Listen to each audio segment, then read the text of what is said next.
Emotional Support Wrestling Podcast with Madge and Emmy. I'm your host, Emmy, and this is my co host, Madge. Howdy. Sometimes you need emotional support for your emotional support combat sport, and that's where we've got you covered. Okay, Alrighty. so So Madge, for this episode, go ahead. yep, Mm-hmm.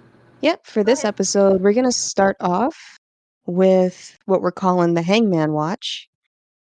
So this week, no Hangman, but we did get him posting on his Instagram story about his Spotify playlist. So he added three, technically four new songs.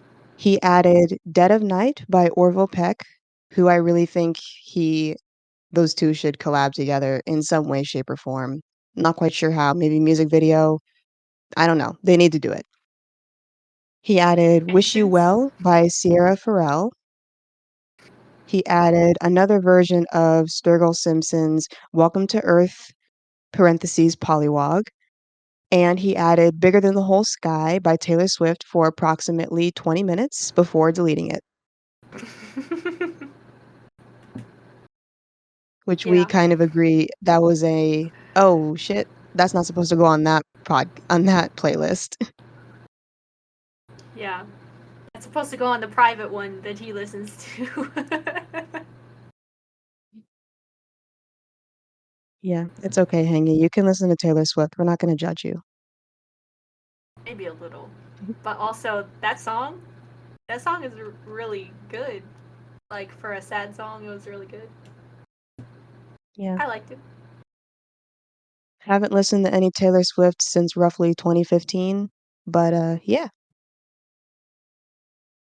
So then what day was it that you did this? You said it was Friday morning or Mm-hmm. Thursday?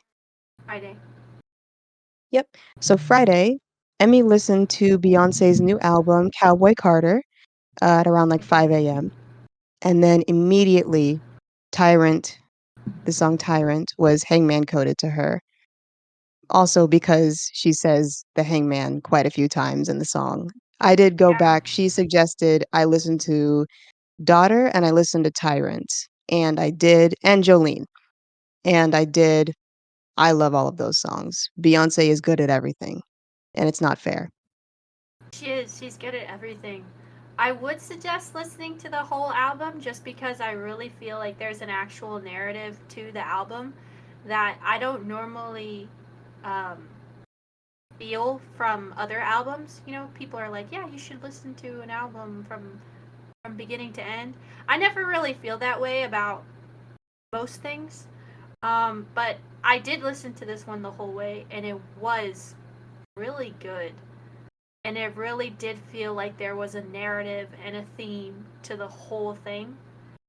So, if you like that kind of stuff, I would suggest listening to the whole thing at least once or twice. But yeah, it was nice. I liked it a lot. Yep. Yeah.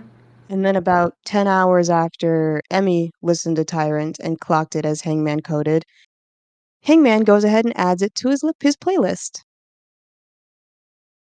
Yeah. Mm-hmm. You did. Yeah. Emmy always wins. I always win.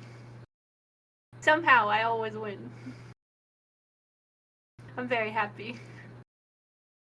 That was a nice thing to get a DM for. One of my friends sent it to me and was like, "Hey, heads up, he added the song," and I I was swear to like, God, ah! he's "Go ahead." definitely reading your blog or your tweets.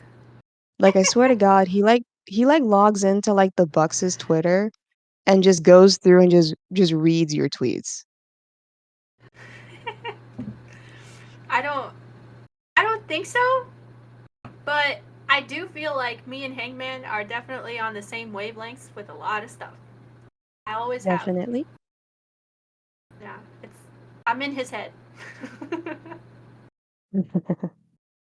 I'm in his head. So yeah, 1996 Mind Games, you're in his head.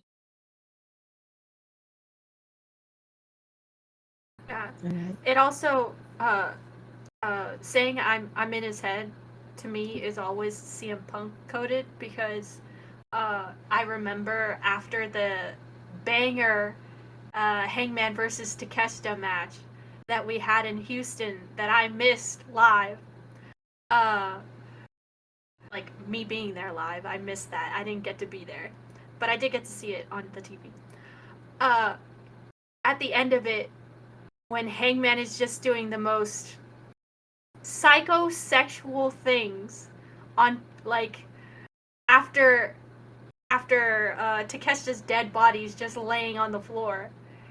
You see Punk and Hangman looking at each other, and Hangman like will not take his eyes off Punk, right?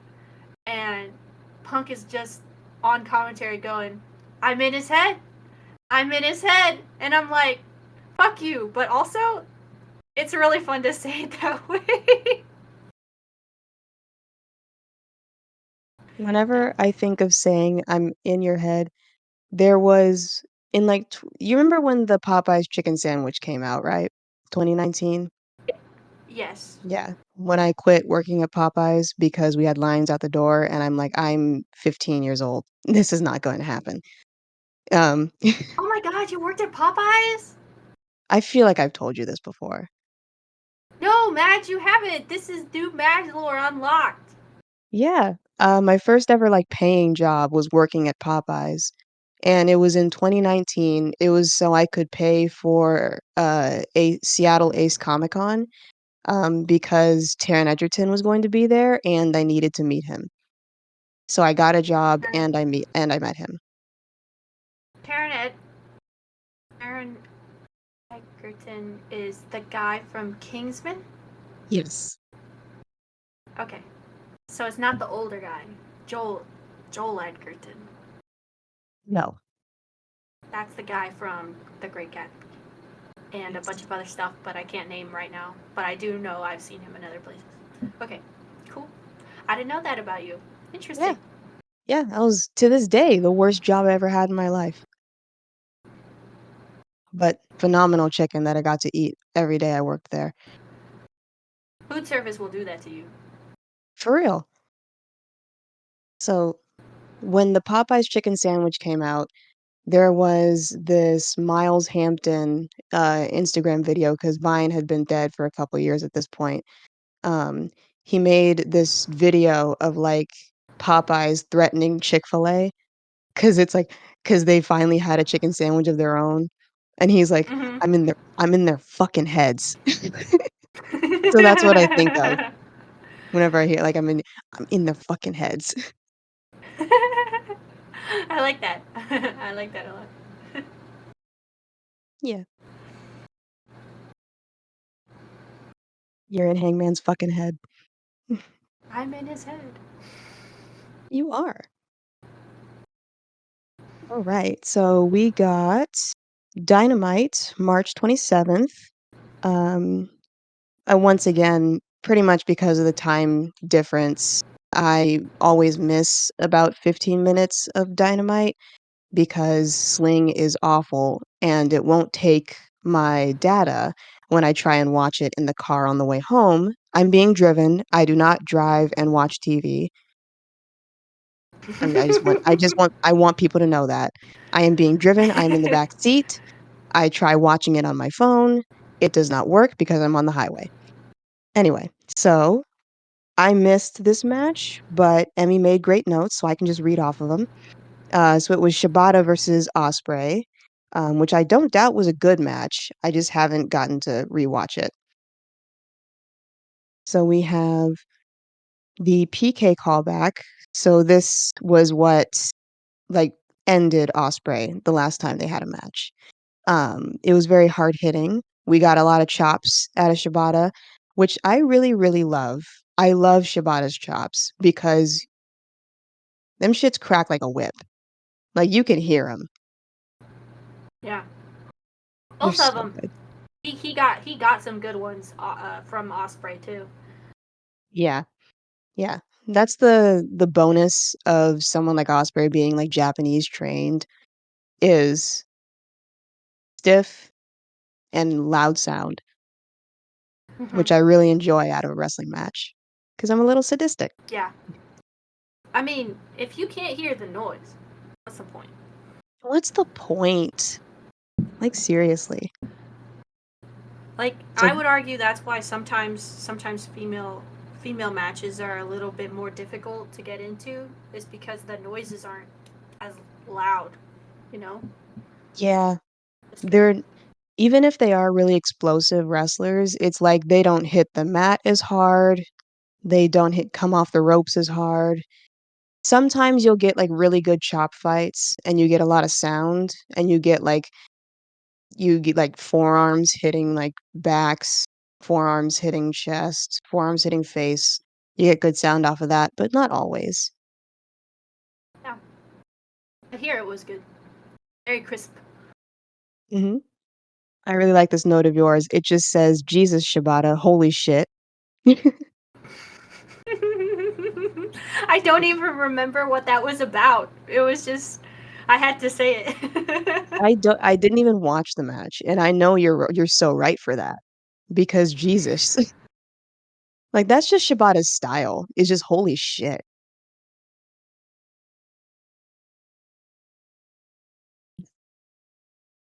So then we get sits in the middle of the ring, thank God. It's not a Shibata match if he's not just sitting cross-legged. We get the figure 4 leg lock in there. Shibata keeps Osprey on the ground, uh, which is a very like, if you wanna fight Osprey, you keep him grounded, you keep him where you can lock him up physically. Because if you let him Yeah. fly around, you're done for. Kenny. Yeah, that was that was pretty much like the story that I could tell from this match was Shibata trying to keep Will on the ground because if you let him fly, he's gonna kick your ass. Yeah, yeah. Even older Osprey and okay, let me tell you something really quick. When Osprey said he had a wife and a child, my life flashed before my eyes because I'm like, there just ain't no fucking way. We're not this old, are we? Because I remember like his like I still think of him really as like that little white twink flying around with Ricochet on the indies, really. That's what I think of. And I'm like, I'm looking him in the eyes and he is not that anymore. But that was really what He's like 30, isn't he? I what? think he's 2 years older than me. He's 2 years older than me. He's barely 30. I swear to Yeah, he God was he was like just 22. 24. I swear to God he Yeah, was just 24. Oh. yeah. Ugh. Hey man, you're younger than us by like a lot. I'm closer to Osprey's age. Okay, I got to see I got to see Becky Lynch, Mercedes, Bailey, um, Hangman, Daniel Garcia, Hook. I've gotten to see all these people grow with me, and I don't like it. Okay, they're all almost 30 or around 30 age, and I'm just like, why? What is That's happening here? that is so much. That is so much to think about. You know what's crazy? Why is Hmm. Matthew Jackson almost 40? I thought about that the other day. I'm like, genuinely, where has the time gone? Where have I been? You know it's been 4 pandemic years, right?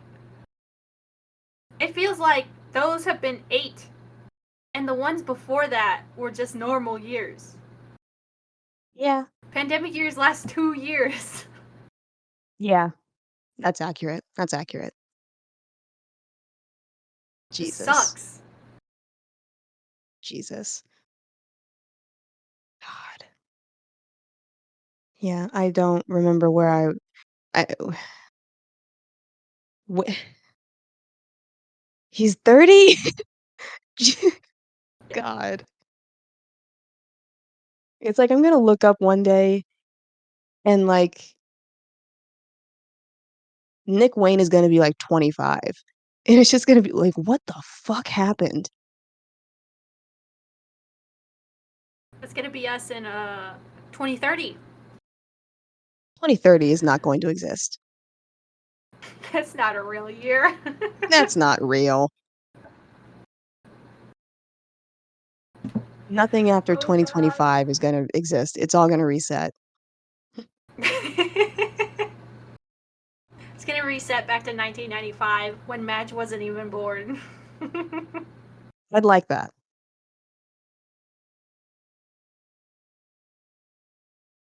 I'd rather it be 1994. And I also wouldn't exist. It was better that way. Same. I don't like my mortality. It was chiller when I just, like, wasn't born yet. Yeah, I didn't have to make any decisions. I didn't have to pay off a credit card. I didn't have to move out or get a job. I didn't have to do taxes. God, I have to do my fucking taxes. Me too. We only have like a week left. Yeah, it's April 2 15th. weeks. We got Two 2 weeks. We got weeks. 2 weeks. Yeah. At the Yeah. time this is being recorded on the 31st of March. Yes. Oh, happy Easter. And Oh, happy yes, Trans Day of Visibility. because Biden absolutely meant to make it the same day. He 1000% did that on purpose. That's a whole thing. What? That's a whole thing. People are mad that Yeah, Trans Day of Visibility fell on Easter, not knowing that Easter is a different day every single year. So people think that's how you Biden. know that they're not actually Christians. Yeah, yeah, They don't actually care. Anybody who's arguing that and is angry about that actually doesn't give a fuck yeah, about clearly. religion. No, they just want trans people to not exist. That's literally it. Yeah. Fucking stupid. Clownery. So I'm then, rolling my yeah, eyes. yeah. Hmm. So with this match, we had Osprey coming out on top. He wins. Um, he win it with I'm trying to read. I can't read. I'm so sorry. He gets an uppercut, elbow to Shibata, and then his finisher, and he wins. And then I love that they did this directly after that match. They then put up a Bryan Danielson video package, like as it like Yes. just kind of like, yeah, sure, we just had Osprey, but here's Bryan. Here's Brian. Look how awesome he is. Look how far he's come. We're not going to mention half of his career to you. Those like 15 years, you don't need to see all that. Nah, not important. That wasn't even pro wrestling. That was sports entertainment. Yeah, exactly. That wasn't even pro wrestling. What do you mean we're putting it on a video package?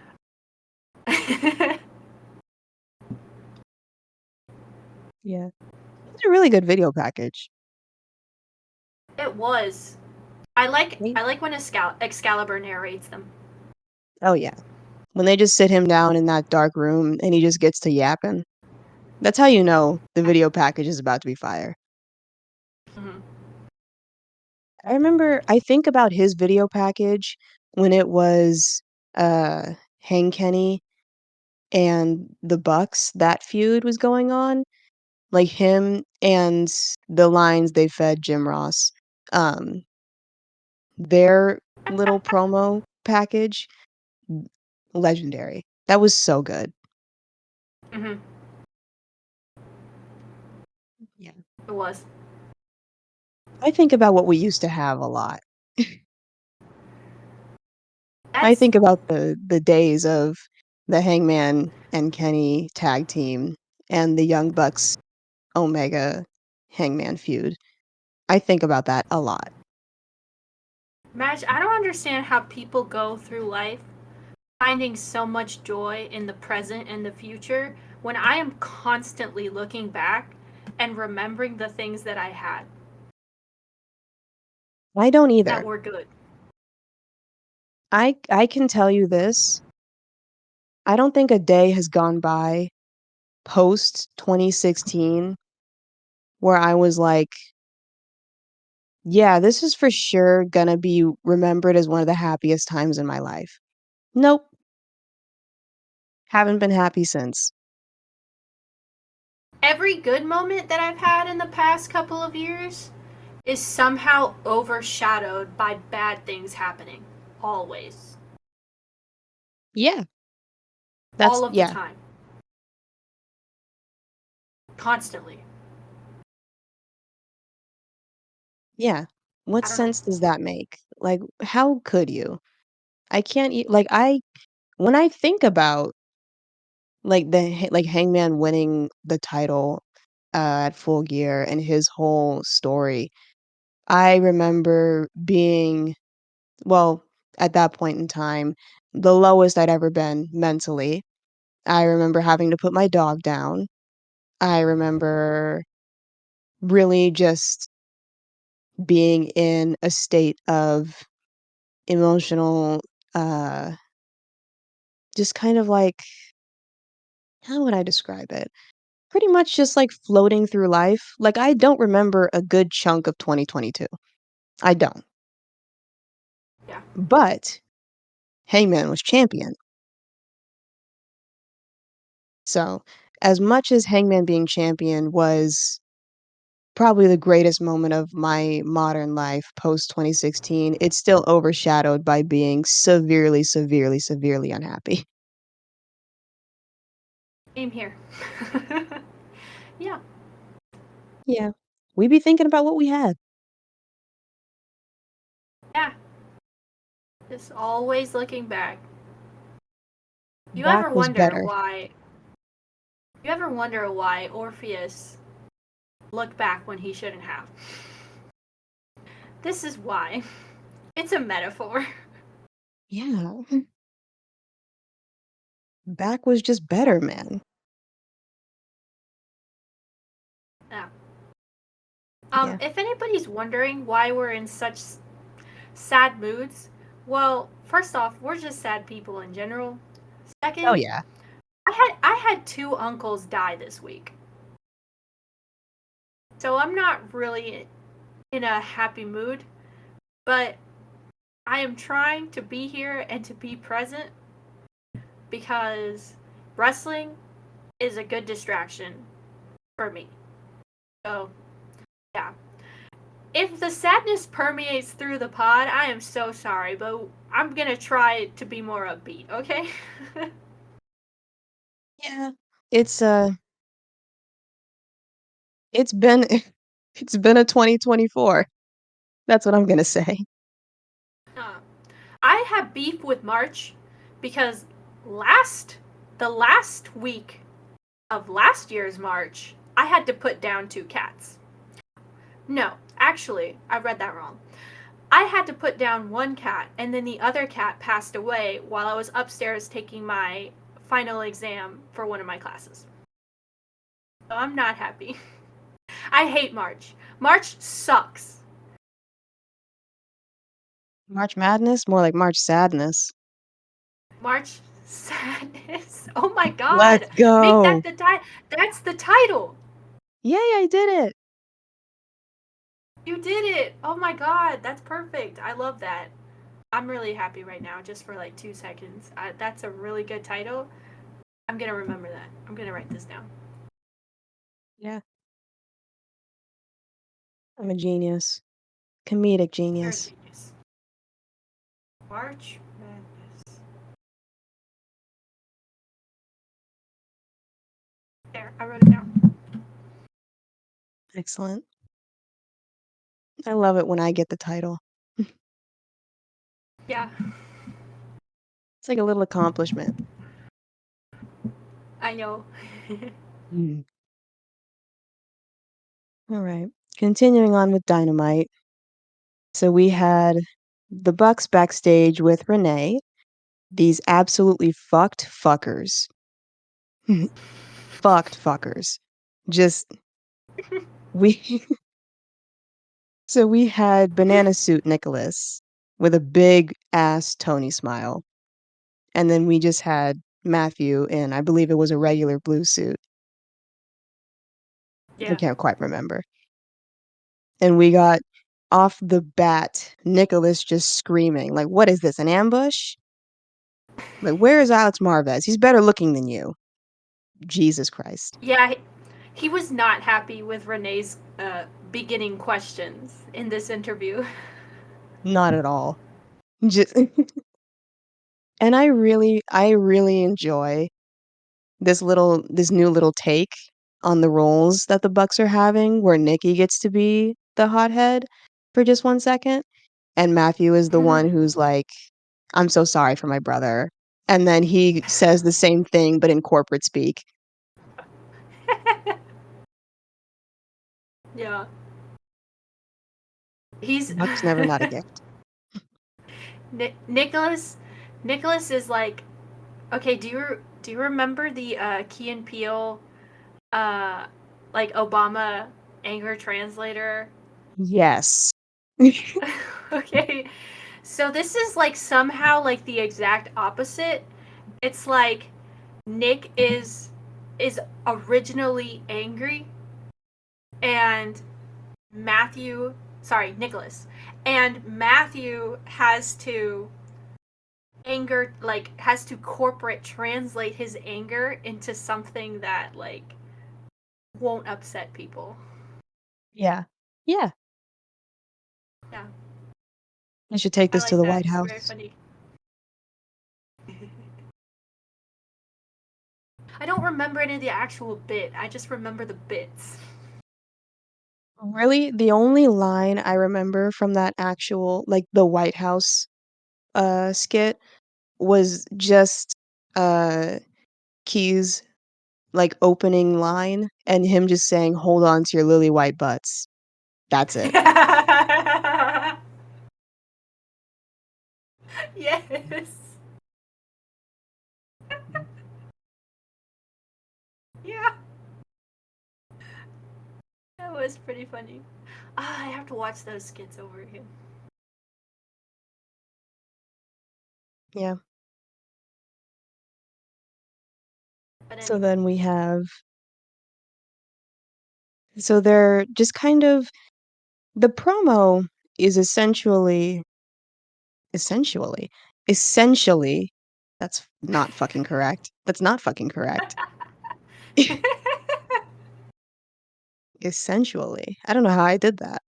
Anyway, it is essentially them talking about the restructuring of the Elite, a la them firing Kenny Omega, suspending Hangman Adam Page, and bringing on Big Kazuchika. So they say, Okada beat Eddie fair and square, just like we're gonna do tonight. Hmm. Sure, Jan. Doubtful. Doubtful. Chris X'd I out. don't know about. I don't know. I don't know about fair and square. I don't know about all that. Yeah. And then they go on to say, lightning never, never strikes the same place twice, Renee. In the most smarmy little voices you could imagine. Actually, What's he end it with? however smarmy you're thinking, double it. Yeah. What was the smarmiest thing he said right at the end of the interview, Matt? He says, actually, you should try smiling a little bit more to Renee. Which I'm going to be Oh so my god. honest. That's the most out of touch CEO going on to the workers floor thing I've ever heard in my life. That's oh, it's perfect. He's so awful. He's so awful. There were many, many women on the Twitter timeline when right after he said this line that were like, "Oh, Matthew, Matthew, the heat is real now. I hate you." Yeah. 'Cause it's like It's we've like all fucking heard it. we all got PTSD from that line. We all got triggered. We all like stood up on our toes and like arched like just like started shaking like a scared cat. Like we got like triggered about it. Hair standing up on end, like, bitch, what the fuck? You're like turning sideways, like the Yeah, scared cat. We're turning just on edge. sideways, Yeah, because you know how doing they like doing that little side shuffle. yeah, Yeah. Oh my god, I love it. and Yes. then yeah, and then to just cap it all off, this whole train wreck of an interview, we just get, "Where's Alex Marvez when you need him?" Like, "Nick, stop it, leave her alone. Leave her alone, Nicholas. You leave Renee alone. Okay? You leave Rude. that sweet, sweet angel the hell alone." Yeah. They're gonna get Mox back on their ass again. Just watch. Is that what you want? Do you want more tacks in your foot? Yeah. And Hangman won't be around to save you, so. Yeah, Or Kenny. or any Ken. Mox and Claudio gonna beat your ass. They'll probably win. They would probably win the tag match, but if it were to be like if it's a straight up tag match, they'll find a way to win. But if it's like an Extreme Rules match, they're done for. They're done. They're Yeah. done. So then we get, just right after this, we get Big Kazuchika in the house with the Ferrari shot, and that immediately goes into the Young Bucks versus Private Party. Mm-hmm. Yep. Honestly, like the new Bucks theme is so good. It's so very Final Boss, which it should be because they are technically, well, they are not the final boss, but they're quite close to being the final boss. I would call them the final boss of the tag team division. Yeah, absolutely. I do that too. I don't consider anybody else in the tag team division the final boss, so Well, no one else is good enough. uh, unless Motor City Machine Guns show up. Oh yeah, aren't they free agents now? Yep. Ooh. I'm calling it now. They're gonna show up at Dynasty, if not earlier. I would like that. I would like that a lot. I've never gotten to see Motor City Machine Guns. Apart from the one empty arena match that I was told to watch with them Oh and the yeah. Bucks. Yeah. Yes. That's about it. That's all I've seen. I've seen quite a few of their old X Division stuff, but none of their more modern. Actually, wait a minute. Did I? No, no, I didn't. I thought I saw Motor City versus in like 2021 or 2022 when Jay White took over, when Jay White put Carl Anderson and Luke Gallows back in Bullet Club when they Hmm. won the titles, but I think they won them from somebody else that wasn't Motor City. If I'm wrong, go ahead and tell me. But that's what I think. Yeah. So yeah, we get Nick wearing a blue waistcoat and Matt wearing pink. I think we all know what this means, frankly. We're We further do. I don't know why I wrote it. I don't know why I wrote what does this mean. I know what it means. we're baby girlifying that old man. Yeah. When you're Happy turning Trans Day of 40, Visibility, Matthew. happy Trans Day of Visibility, Matthew. We love you. We do love you. But now we're gonna baby girlify you and we're gonna call you old man because you're now nearly 40 and because most of the people in the fandom are like 18, that's old to them. I don't know if your average is correct, but okay. I was being generous. I don't think it's actually 18. Okay. I was It's more like I 28, 30. yeah.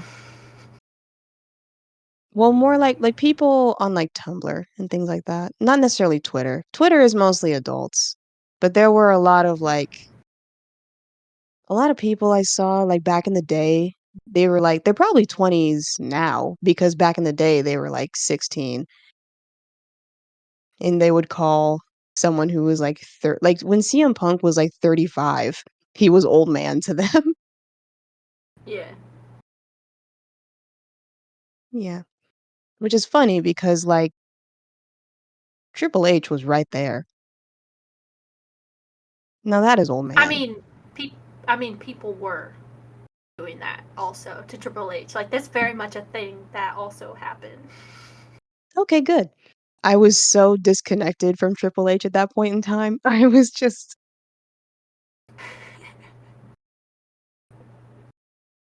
Fair enough. Fair enough. yeah. Man. So when at their walkout, the Young Bucks walkout, we get Matt looking directly into the camera and going to the commentary table. Talk about the Double or Nothing announcement. Talk about Vegas. And so Excalibur, obedient as ever, just goes, all right, well, so we're going back to Vegas. It was very cute. I did like that. Yeah.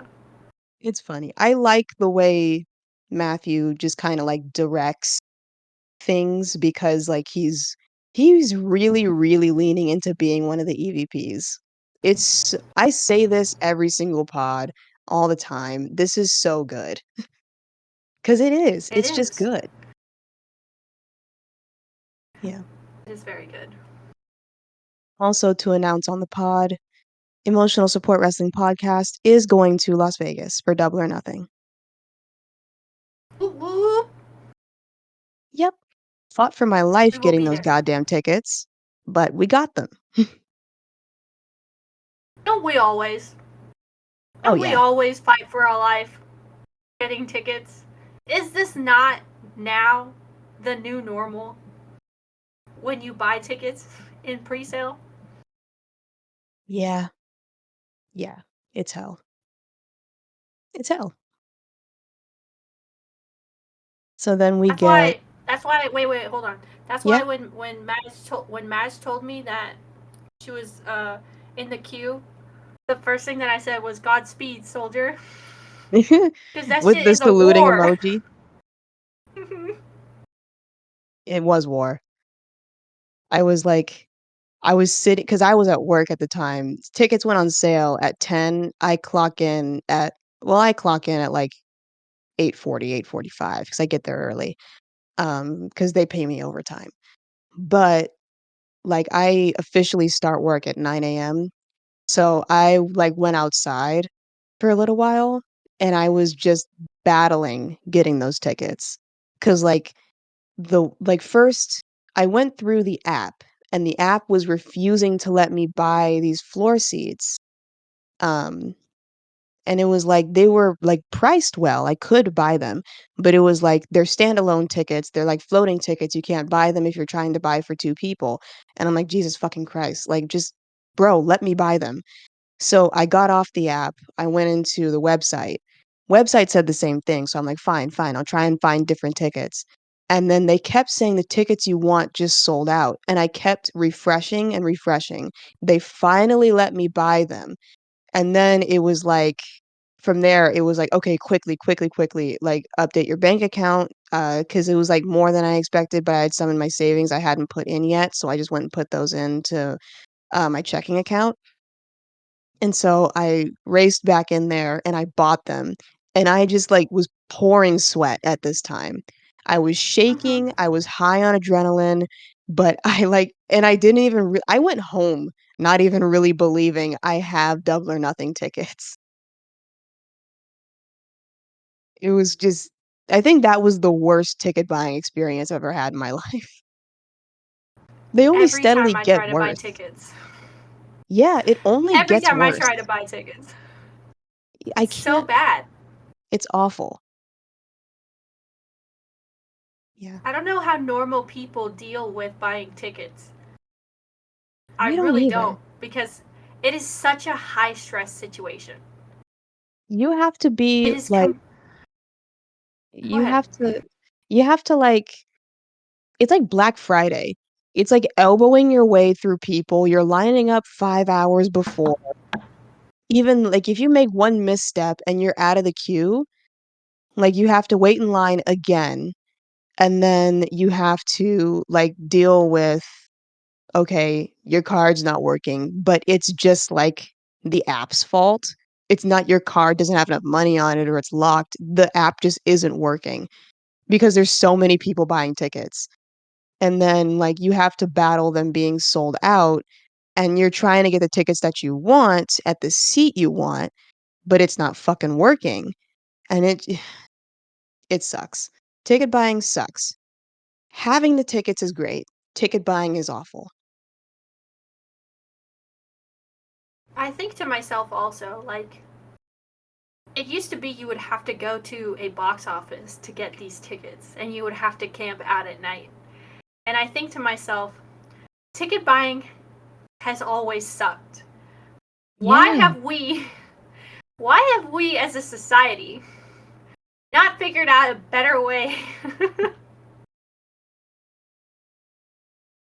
It's Like, like why? we have to something has to change. Joe Biden, put this on your platform. Joe Byron. It's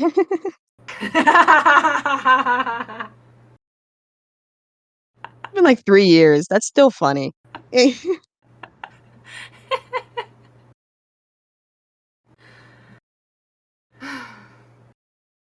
Yeah, No, but anyway, genocide is still more important. Forget ticket sales. it is. Let's continue. You need to stop. You need to put an end to that, like, immediately. Ah, fucking piece of shit. Anyway. Rat bastard. Okay, back to the pod. So we had Private Party's entrance with their little security line being right at the Babyface tunnel, which is adorable. It's like you really Mhm. can't get out unless you're a babyface. And they have the security guy. I've seen him at shows. I don't remember his name. They always have him as the security, letting them in as the bouncer. I love that. Yeah, I love it so much. Yep.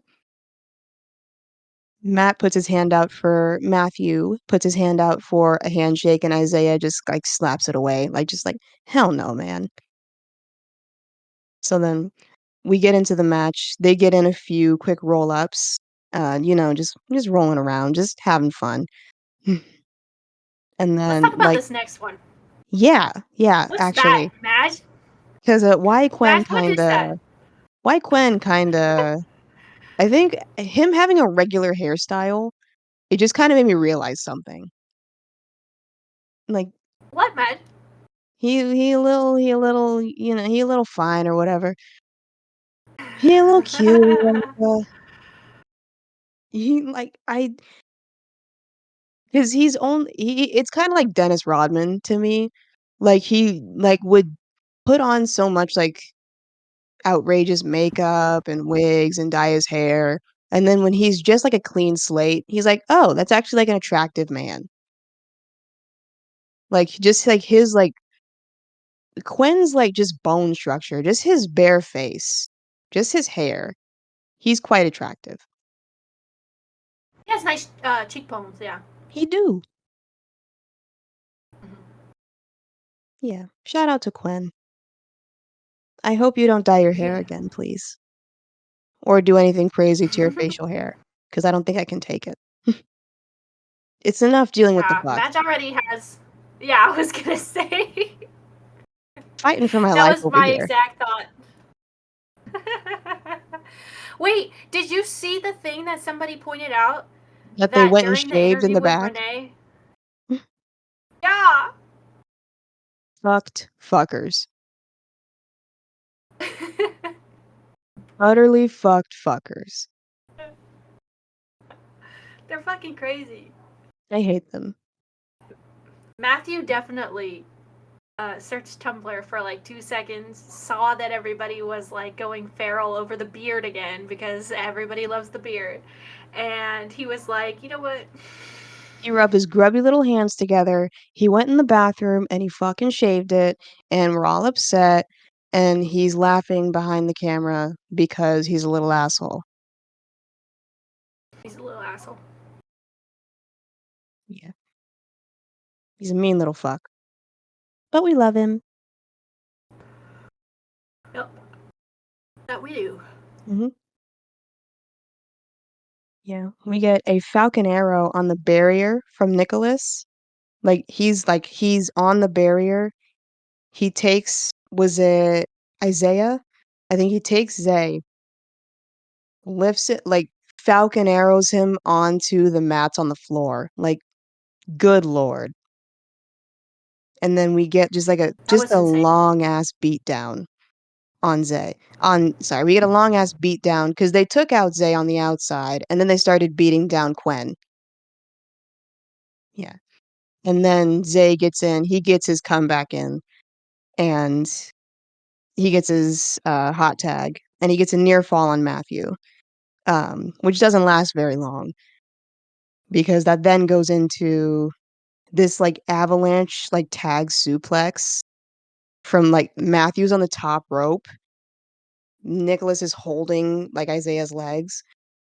Matthew like just like bulldog takes Zay's head, avalanche suplex onto the mat. It was where are they? They've been pulling out some really. I think it's just because I haven't seen them in so long. Like just seen them like just wrestle. Is they've been pulling out some crazy fucking tag moves. Yeah, they have.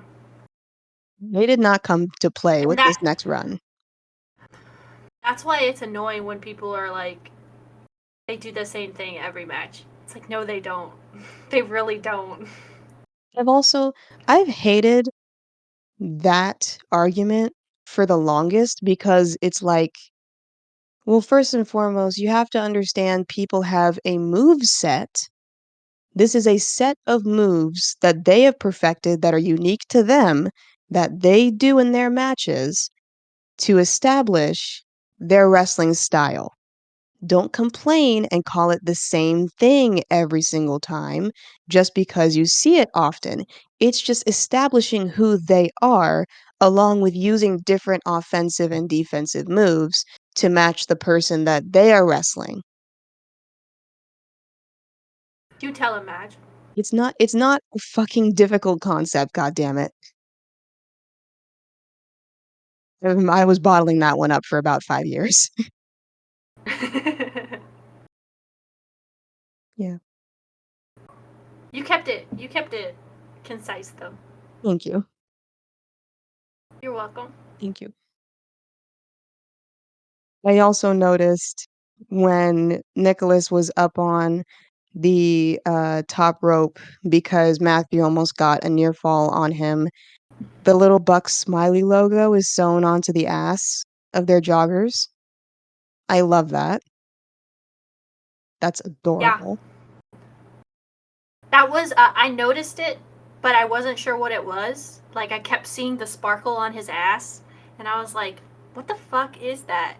And then one of my friends on Discord had to tell me it's the smiley face logo, and I was like, "Oh, that makes sense. Yeah, that makes sense." It's like getting a little like a it's kinda like getting like a heart on your ass or getting a tramp stamp, but it's just a part of your clothing.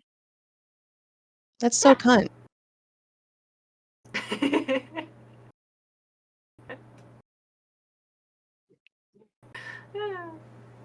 So then we get Private Party hits more bang for your buck, and like the arena starts fucking shaking when they like because we hear on commentary like Excalibur go, "Are they going to? Are they doing it?"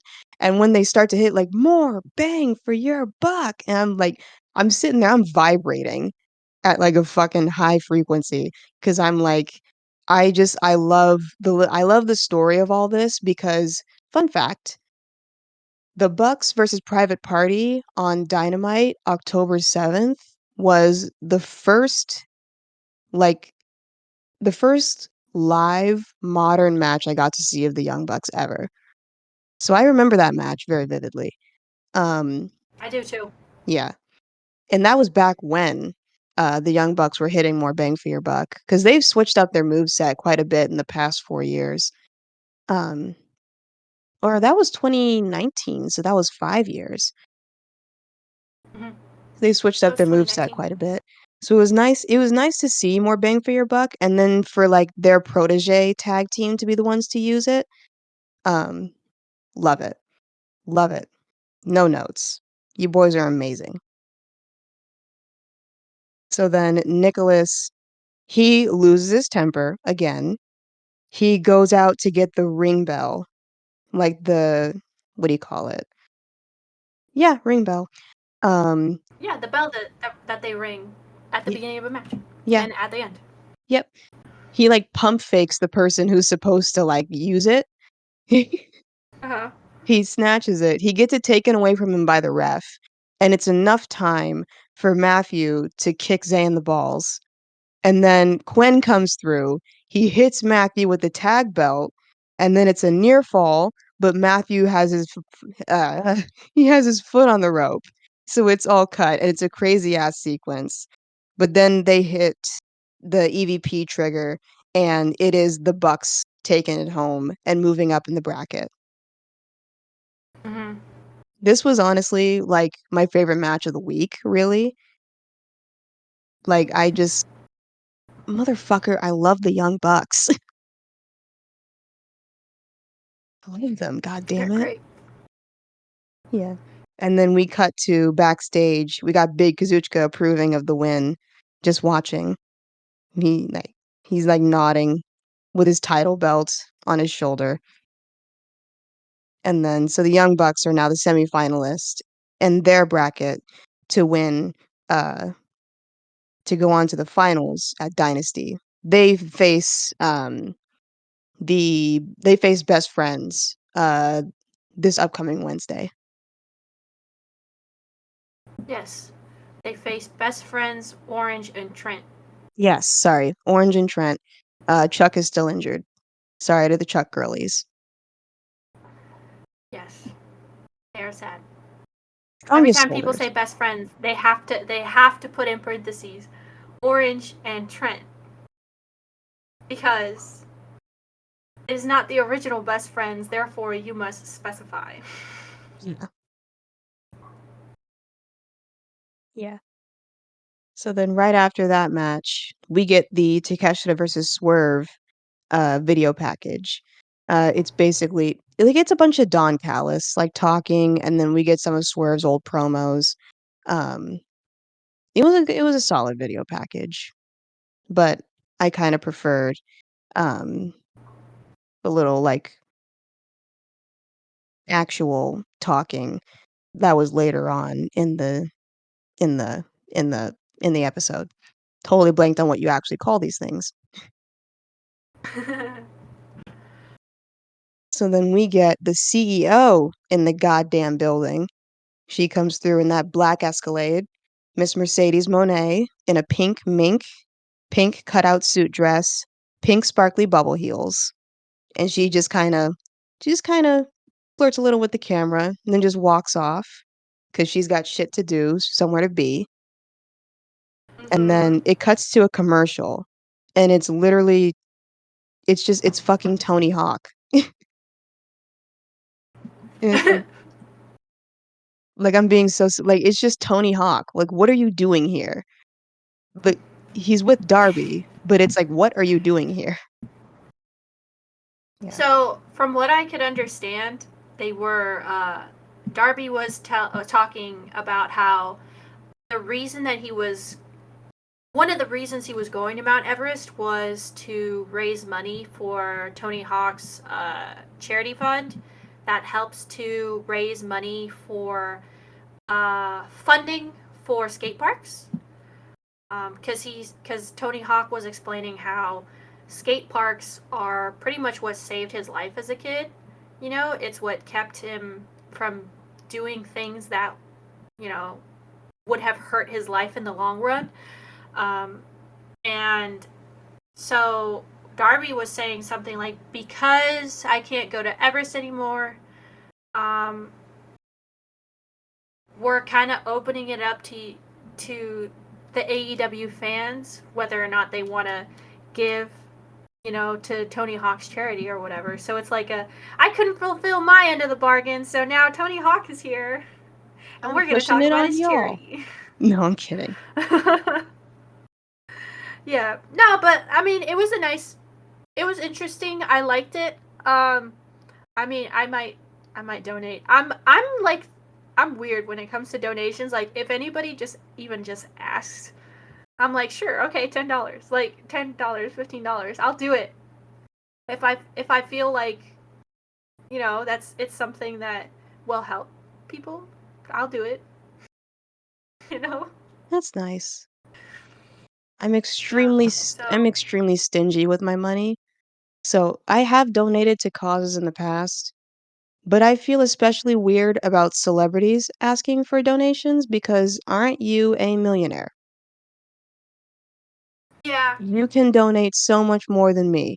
And I know you already probably have, but still, don't ask me when I'm living paycheck to paycheck, please.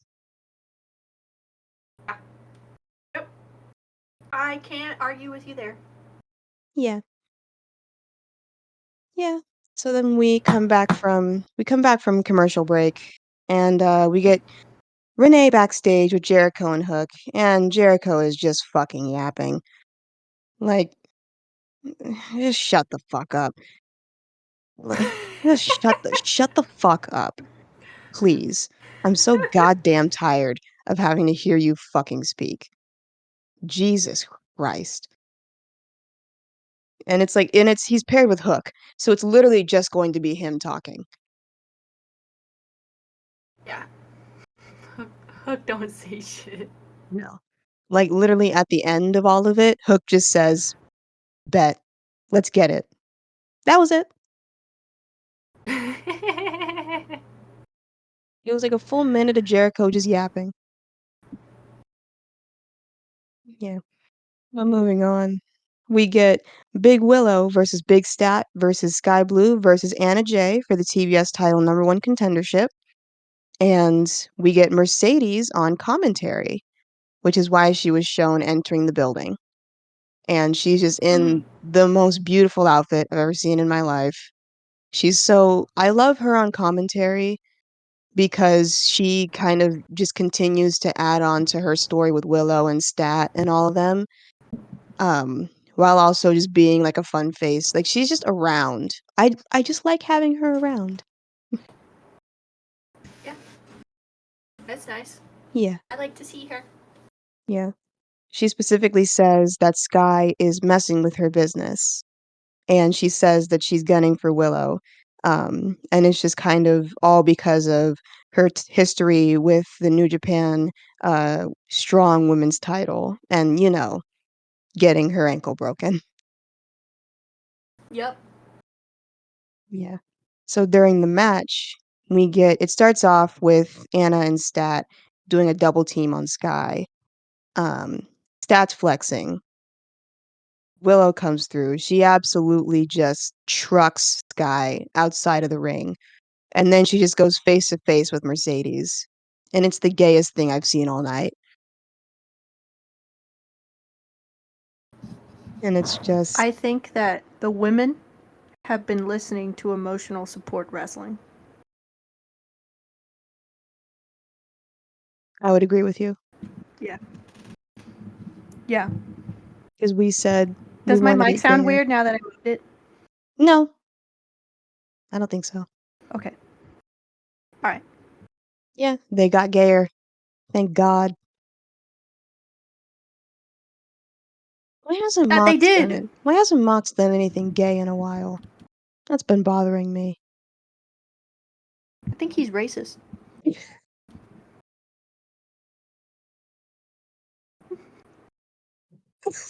What?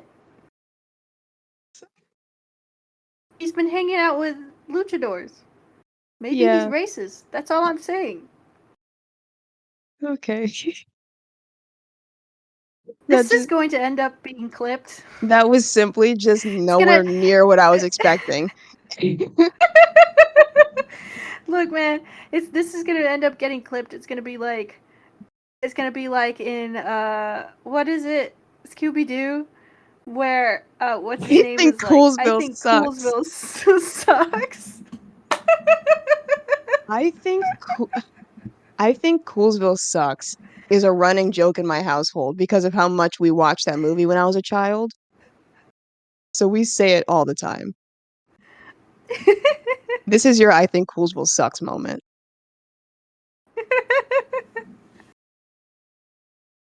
No, I don't think he's racist. I'm just making. I don't know. I'm just saying. It's probably not. I think There's he's some coincidences. I think it's mainly just because he's like showing respect. Cause like when he gets gay with people, it's because he's disrespecting them really.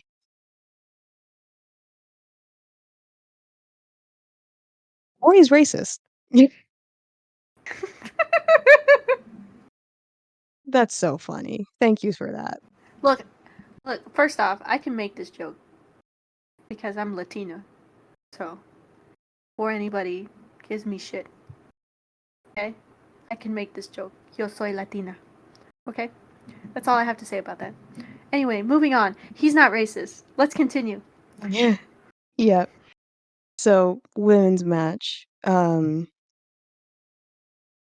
So Anna stacks up Sky and Stat for a near fall, a la Roman Reigns with Bryan Danielson and Edge. I that's solely what I put that kind of pin next to that match, and I will do it for the rest of my life because he Oh made such yeah. a big point about having done that, and everybody was like, "Well, shouldn't that mean Edge actually wins because he pinned Bryan?" And it's no. Both of their shoulders were on the mat, kinda like with this pin, except Anna didn't win with it. Damn. Yeah. So Willow gets a holy shit chant for power bombing Sky onto the ring apron. She delivers another power bomb to Anna, and then Willow is now the number one contender for getting the pin on Anna Jay. Rip to Anna, but it had to be done. Rest in peace. It did. It had to be done. We need to move this story along because Julia Hart needs to lose that title. I'm That's it. saying, I've had enough. I'm I've had enough. saying. I was really happy that Julia got her chance to have a TBS title run, but I have seen next to nothing happen with that title, and the matches have just been fine, I guess. And I will remind myself constantly that she's still about as new as Anna Jay is. But let's get some hoopers in there, as they say. Let's get some Let's see some hoopers. fucking ball. Like, let's get Willow in this bitch. Let's see her put up 40 fucking points. Yeah. Real hoopers in the building. For real. We need some people who know ball. I love that. I love that that's coming up Common ball into knowers. the wrestling fandom.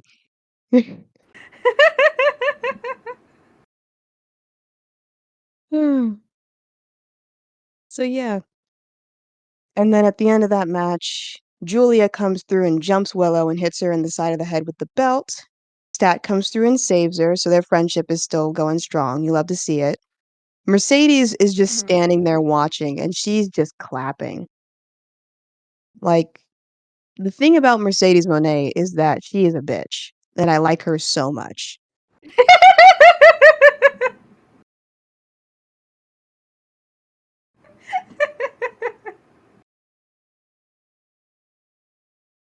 Is that good? It was the deadpan. The thing you need to know about Mercedes is that she is a bitch. You see, the thing about Mercedes is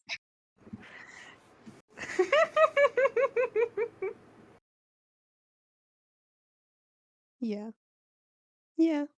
I love Mercedes and AEW so much. Oh, she's so good. I can't wait till like people stop cheering her. And she's just the meanest bitch you ever seen. Well, I can't wait. 'cause she's so good. I was so excited. She's good at, like she's made her bread and butter is definitely being a heel. She's exceptional at being a heel. But, like, when the crowd is on her side and she's a babyface, it's usually for a reason, so it's like you love it still. But her being heel is amazing. I can't wait for it. She's kinda technically I like how she hasn't settled down into being one or the other just yet because she just got there. It's kinda like let the crowd decide for you and then go that direction. Um, but I'm just enjoying having her around. Mhm. Yeah. So then we get another Sure am. Hmm? I said, sure am. Oh, yeah, brother. So then we get the Renee interview with Dustin Rhodes. He's kinda giving it his fucking all with this promo here. He's, like, talking about, like, "It's been 40 years, and I've never been more passionate for pro wrestling. If anybody wants to step up and take on the natural, feel free."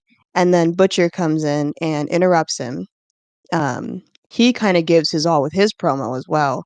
Um, and then they set the Rampage match right there. Um, we're gonna talk about that match because it was actually pretty good. Um, I say actually as if they're not, like, the This soundest wrestlers that AEW has that aren't prominently featured. um we don't often get Dustin on TV much anymore. Like, especially not like on the main show. But when you do get him on the main show, he does a really good job of making you want to see his match. Yeah. Like, regardless of what the story may be, he does a really good job because he knows exactly how to entice you, you know? And Butcher also did like a really good job on the mic in this promo. I thought both of them did great. And I was like, "Oh, okay. Okay, shit." Like I had a bunch of stuff to do on Friday. It was a big day for me because of the our whole family thing. Um but I wanted to watch that Rampage. I still haven't gotten the chance. That's going to be the last thing that I watch before I go to bed. But that I want to see that match. I thought that they did a good job selling me on wanting to watch that match. Yeah, wholeheartedly agree. Um, I'm just glad to see Butcher again. I would like it if it was, like, him and Blade and they were in, if they were in, like, the tag bracket, even if just for, like, one match, that'd be nice. But however we get them is how we get them. Yeah. Yeah. So then we move on, and it is a little commercial. We got Tony Storm with the guy from Turner Timeless Classics. They're in black and white, of course. I don't really remember what the commercial was about. Um, it was just it's nice to see little crossovers, and see them not necessarily do more mainstream stuff, but do stuff that's not really wrestling related. Kinda like the Tony Hawk and Darby Allin thing, except there wasn't a charity connected to this one. But still, Hmm. Yeah, they're just having fun. it's just Tony being Tony. It's Tony being Tony. Yeah. So then we move on. It is a little Swerve promo that we have backstage. It's him challenging Joe one-on-one for the title personally. He says that his intentions are bigger and he's taking this more seriously than Takeshita is, and that it's about history. It's about Swerve making history, being the first black AEW champion, which of course I do believe he's going to become. Not quite sure when. It might be Dynasty, might be Double or Nothing. I don't know, but it's definitely going to be him. Guys, if it's Double or Nothing and we're there live, Might just cry. I might cry. It'd be nice to cry at a pro wrestling event and it's for something good. Yeah. Instead of Hangman losing. I don't know what's worse, Hangman not being there or Hangman losing. 'Cause both just fill me with Okay. resentment. Let's think about this logically for a minute. Okay. So we mentioned his playlist earlier, right? We mentioned that he added another cover of the Sturgill Simpson song Welcome to Earth, Pollywog. This song is a song that Sturgill Simpson wrote about fatherhood, about becoming a father. And I just feel like Hangman adding this second one means that perhaps the reason that he's been out is fatherhood related. So, the last time that he added the song was in August of 2021, early August of 2021, which coincides with the last time we saw Hangman, which was August 4th, 2021, and 2 months later, almost to the day, October 6th, 2021, he shows back up in AEW. That was 2 months, almost exactly. So, if Hangman was gone since Revolution of this year, which was what, March 3rd? March I think it's 2nd. Let me check a calendar real quick, 'cause this is important. March 3rd. Yep, you were right. March 3rd. So 2 months after March 3rd would be May 3rd. Now, if this is in fact his second paternity leave, and he takes roughly the same amount of time, maybe he takes a little less, he could show up at either Dynasty or Double or Nothing. That's all I'm saying. True. The chances are high. Is all that I am saying. They may have reported a few months, but a few could also be 2. A few could be 2 sometimes, even though most of the time it's 3 or 4, right? Yeah. But it could be 2. It could be. It could be 2. So, there's my prediction for us. That's all I got. Okay. Nice. Yeah, honestly, it's a possibility. Yeah. Yeah, it's a possibility. Um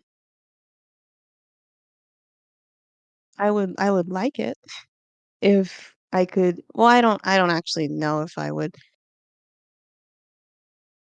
Well, just one goddamn time. I just wanna see Hangman win.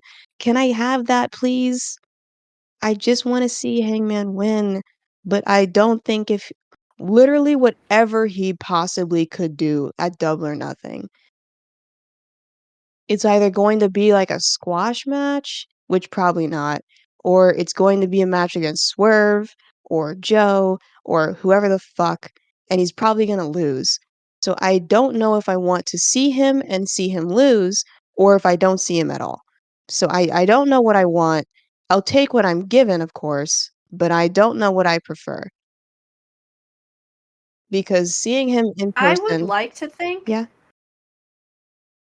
Oh, go ahead. Seeing him in person means fucking nothing if I'm watching him lose. It's like I can't just take enjoyment that I saw him live because he lost spectacularly, and he has done so every single goddamn time.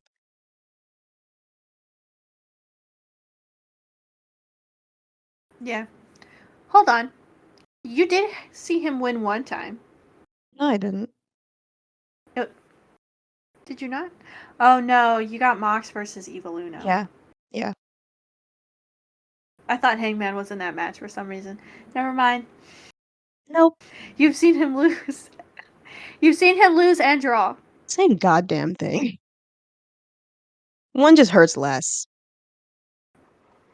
I know. I'm saying though that you haven't seen him win. Yes.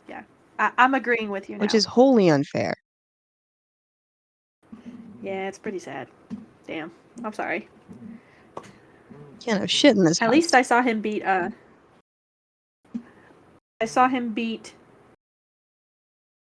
Kip Sabian, and I've seen him beat.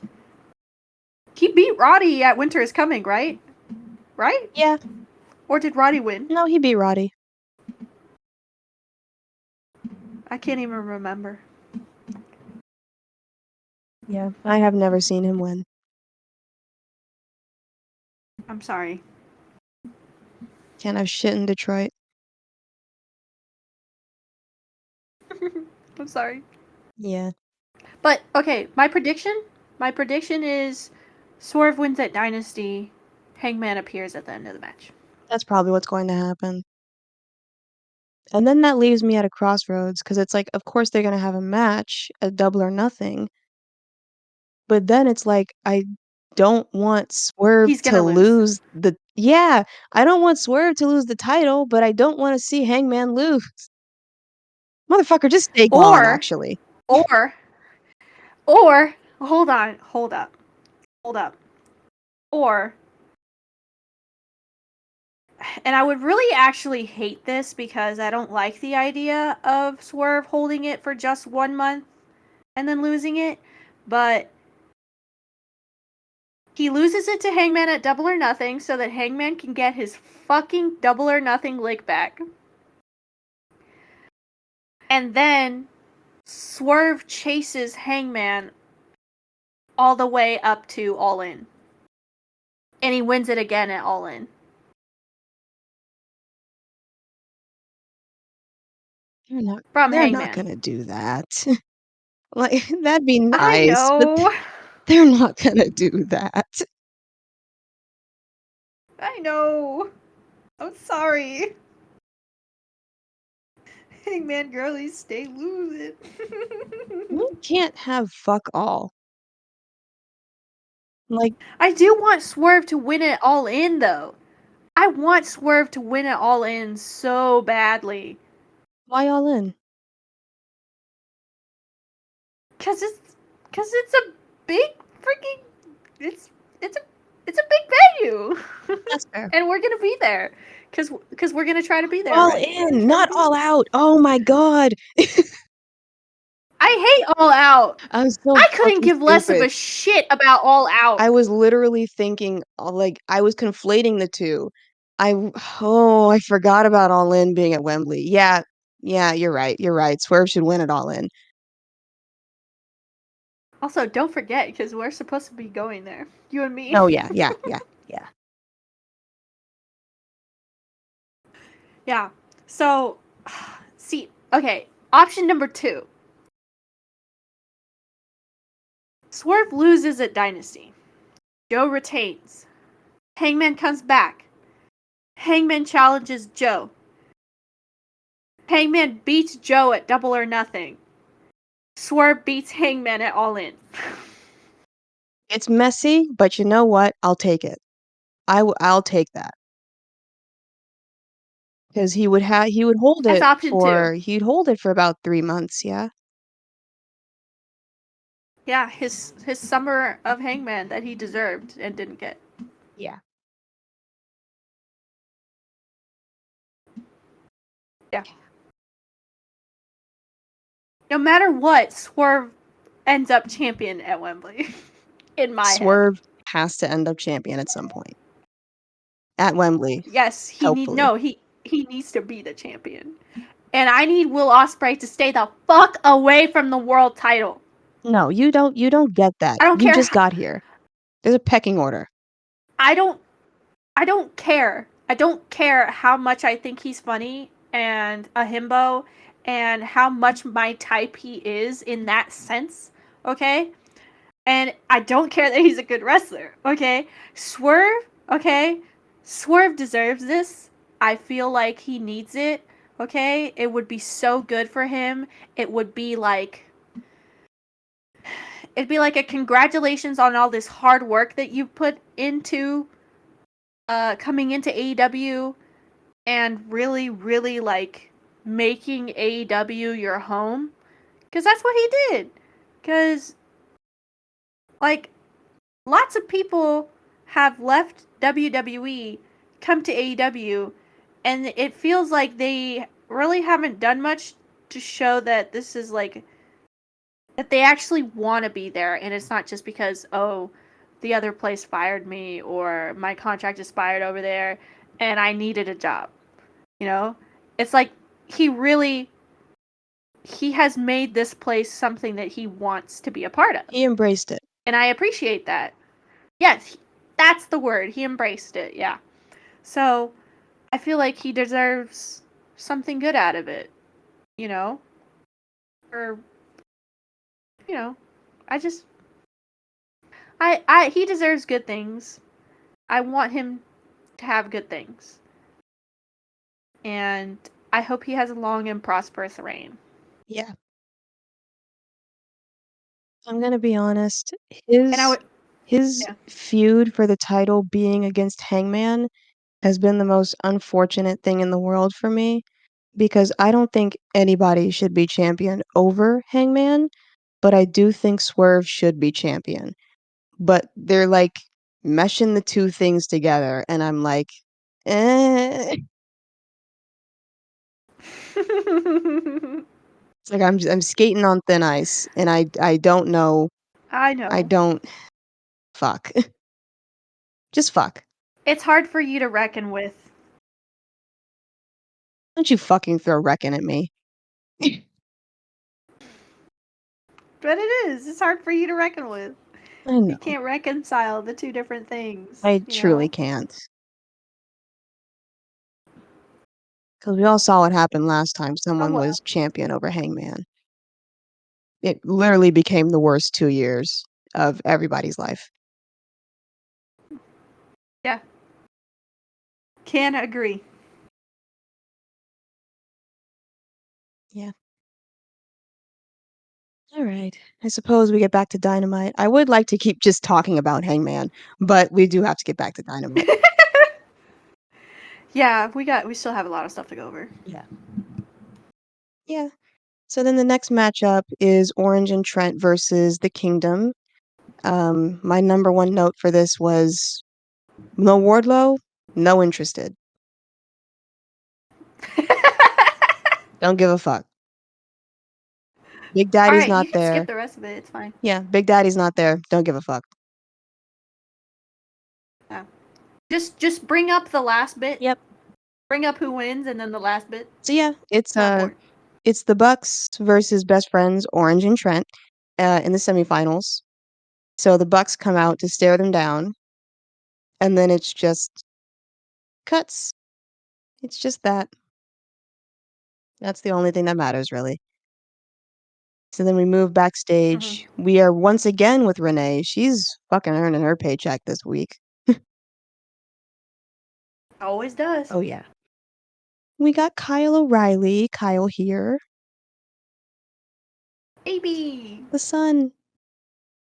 So he cuts a promo because Renee asks him, "Do you kind of regret doing all this alone?" And one thing he said that stuck out to me was Kyle O'Reilly proving he belongs. And I'm like, that's just so him. And he's just giving the biggest, saddest baby seal eyes you've ever seen in your life.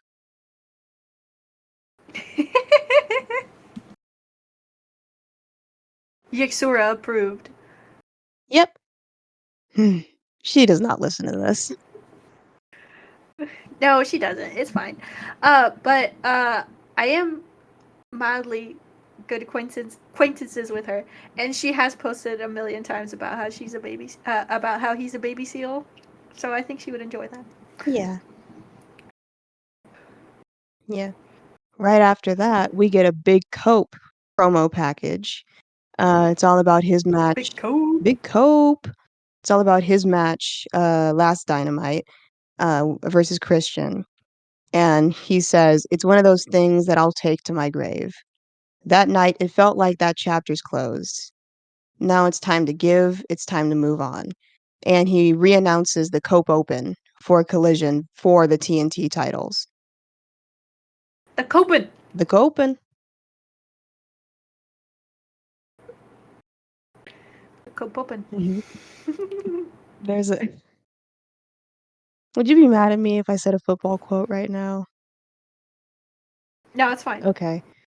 So when the 49ers were beat out by the Eagles to go to Super Bowl 57, uh Nick Bosa was asked about it and he was like, "Yeah, it sounds like a great match that I will not be watching." That's what Collision is to me. Fair enough. That's why I watched it. Yep, Because I knew you would. holding on to that goddamn grudge. So then we move on, and it is announced that it will be Julia versus Willow at Dynasty for the TBS title, which honestly I can't wait for. I hope Willow wins. I really hope Willow wins. Like you said, had enough of Julia.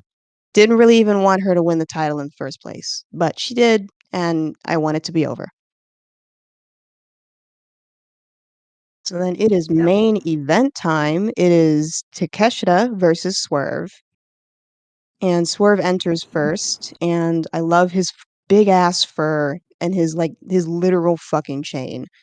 Like the big metal fucking links, the giant chain that he hung the hangman with. You know, he gave it to a child at the end of the show. Why would you why would you give a child a metal chain? I understand giving It's children. not a real chain. Isn't it? That's a gimmick chain. It's a gimmick chain. It didn't even look that shiny. It's a gimmick chain. I was not really looking at it like that hard. But yeah, that makes sense then. I'm pretty sure it's a gimmick It chain. better be. Otherwise, what the fuck were you doing? It's like handing a child a chair at the end of the day,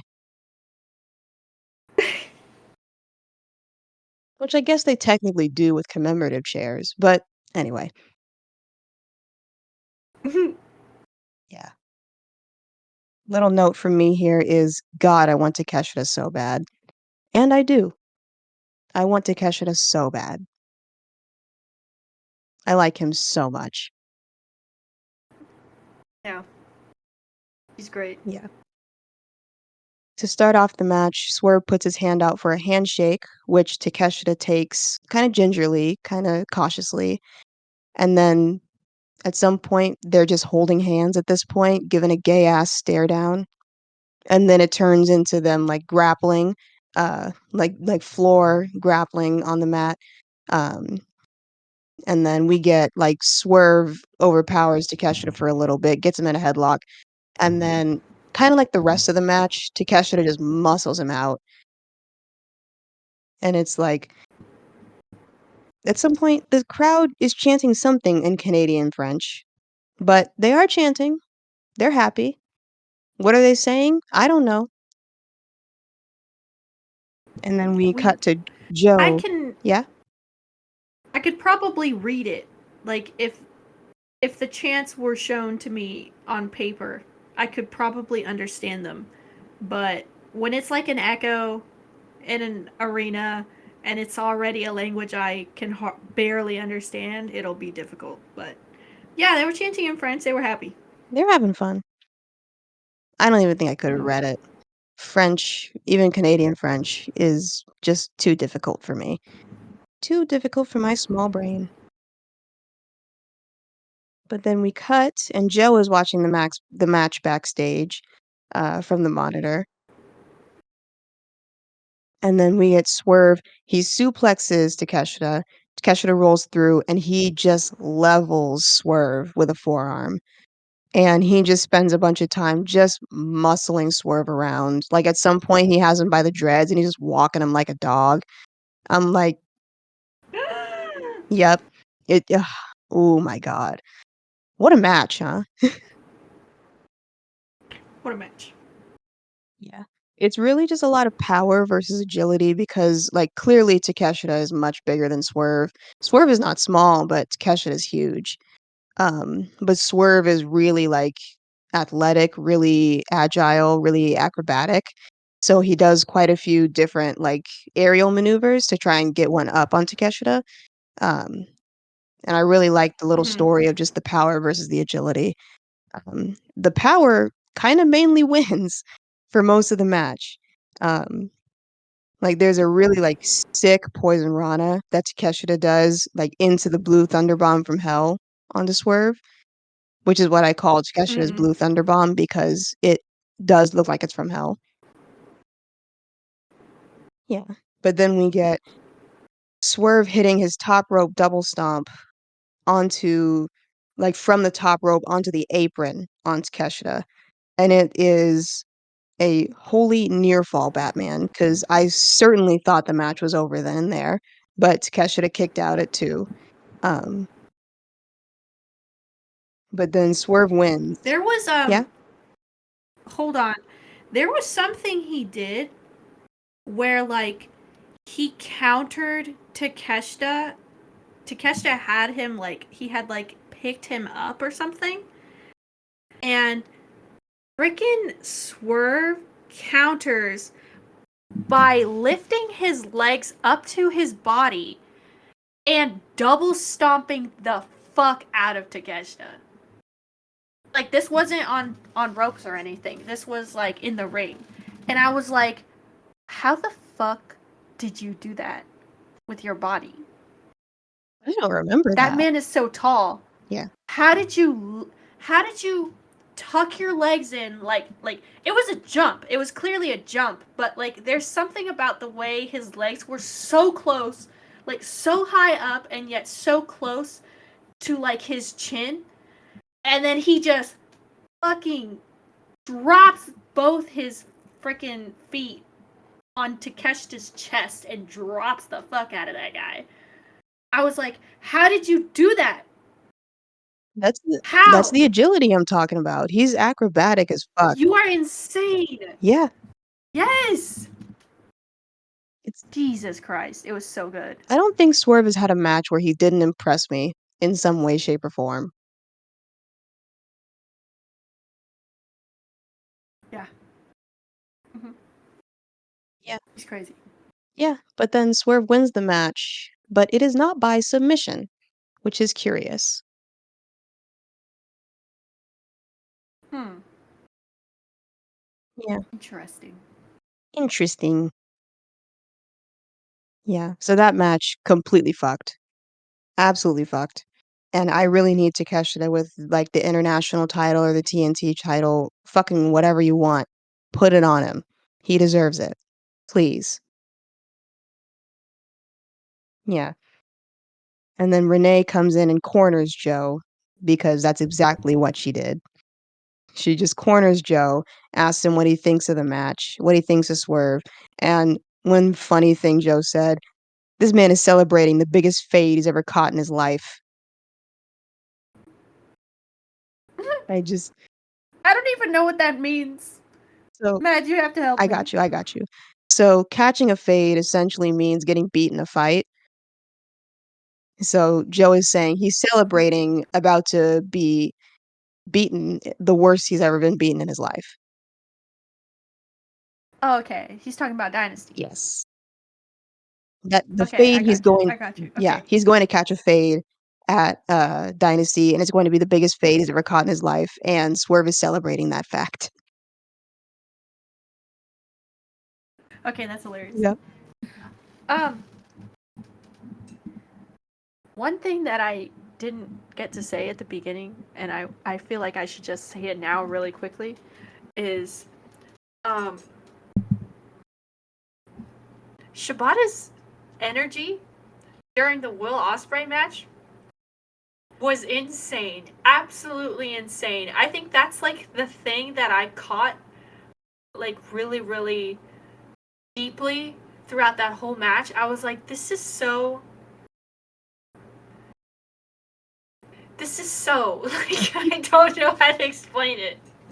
Yeah. I was just like his aura, his everything. It was the way that he was like leaning into Ospreay, like putting his head against his head. Like it was like it you were talking about how hasn't done any gay shit lately. That's because everybody else out here doing gay shit, okay? And he's like, well, now it's not any fun anymore because They stole his flow. because Shibata they stole his flow because Shibata like he was giving something that cannot be denied during that match, and it was too good. It was too good. I can't keep talking about how great Shibata is. I'm just really enjoying Shibata on my TV right now, and I'm glad that for some reason going into Canada is easier for him than other stuff because we've just been getting Shibata match after Shibata match after Shibata match, and I'm enjoying it so much.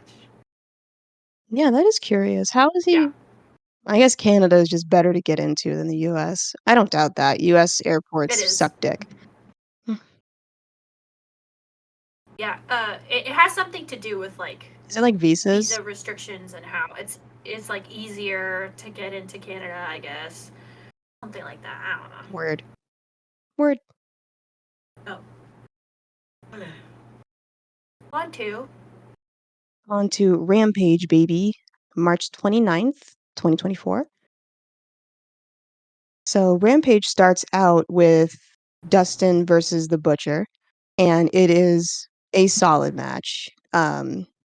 It still kind of amazes me that Dustin is still so good at this and still so sound when he's like approaching, I want to say, I think he's 55, I want to say. And it's like, if Dustin can be this good, what is Chris Jericho's excuse?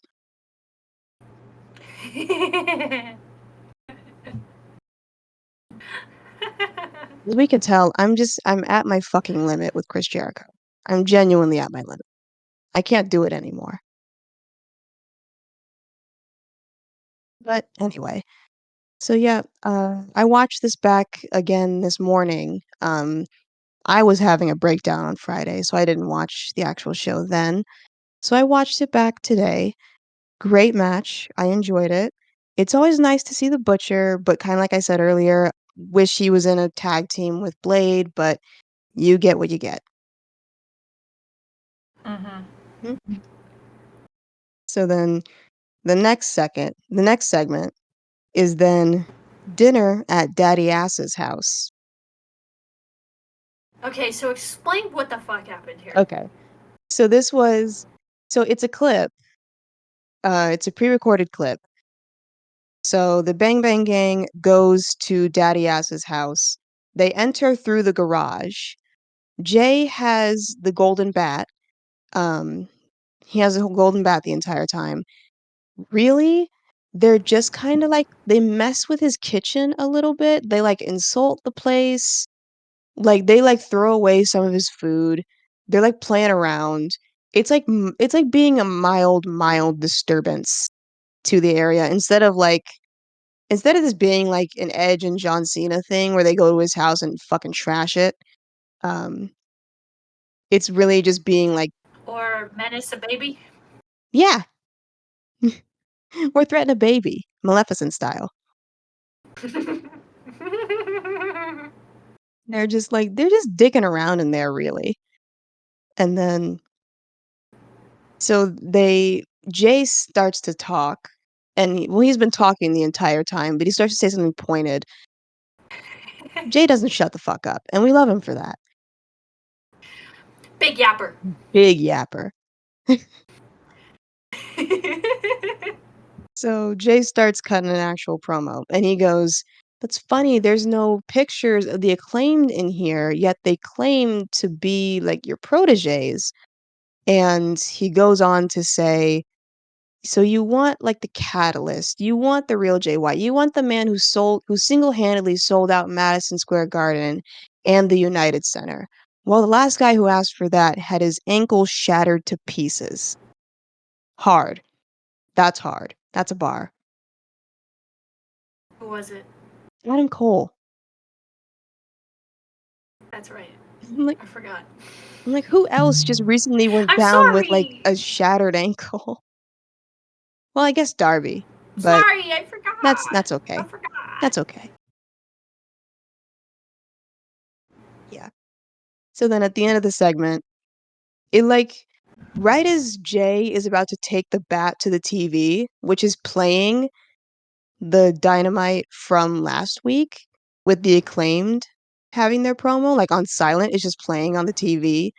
He takes his bat like he's about to smash it. That's fucking Hmm? weird. That's It's a fucking little weird. weird, yeah.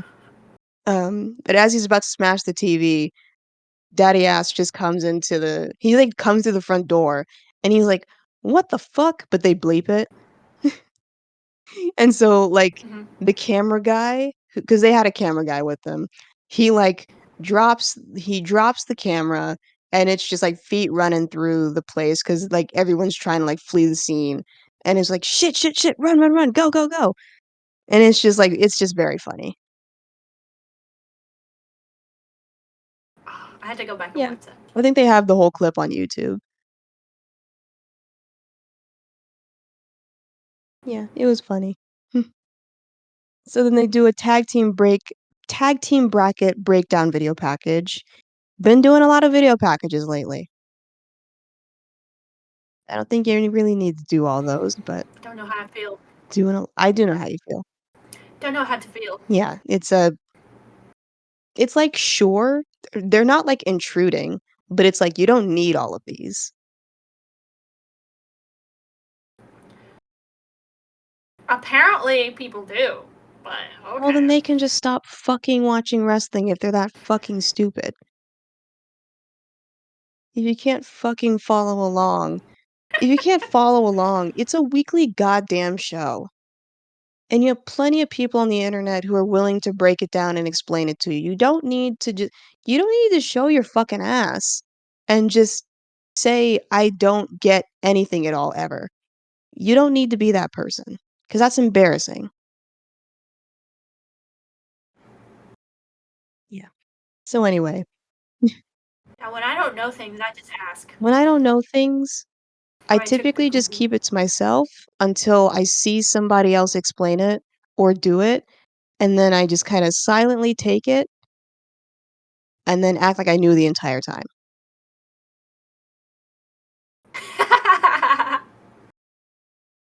It's been working out for me. Mhm. Fair enough. So then next up, we get Diona Perazzo versus a local talent.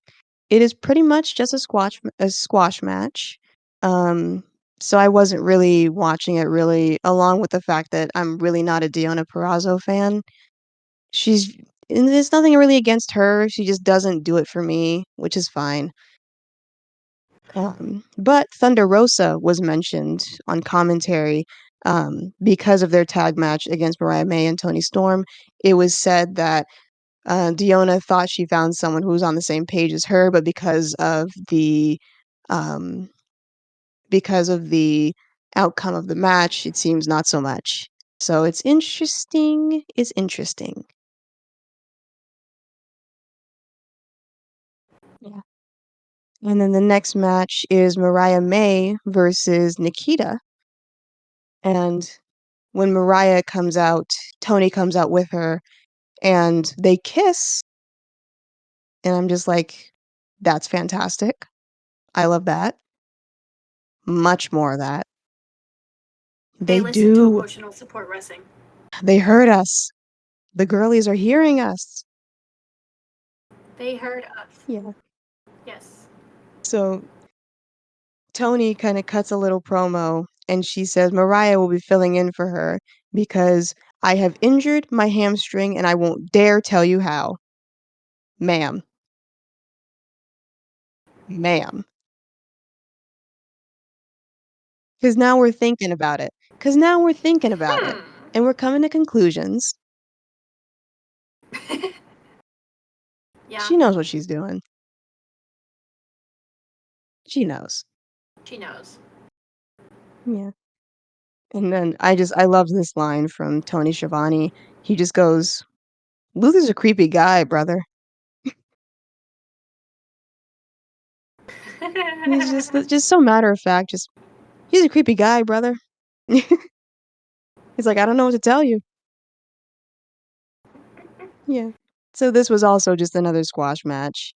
Um, but she wins using Tony's hip attack into her Mayday finisher. And I love their Nice. little fucked up dynamic. It's so toxic. I love it. It's so good. Yeah.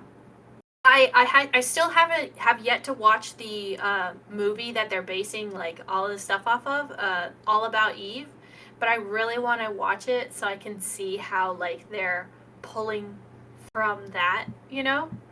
Because that's why Mariah says it's all about Mariah, because it's all about Eve, you know? And so like I'm so interested to see the things that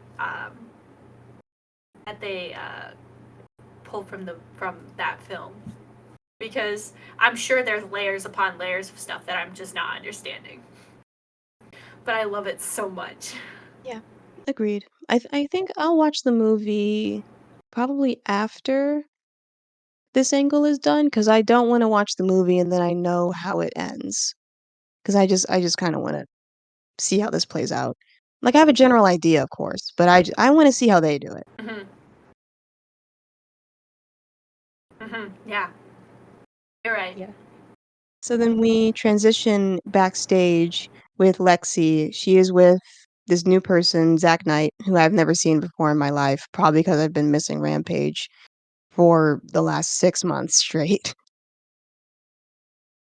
Um, but him and Harley. You know Oh, is that's that who that Soraya's is? brother, right? Oh, I thought that Soraya's was a brother. wrestler. All right. So Soraya's brother, he no longer has a name now.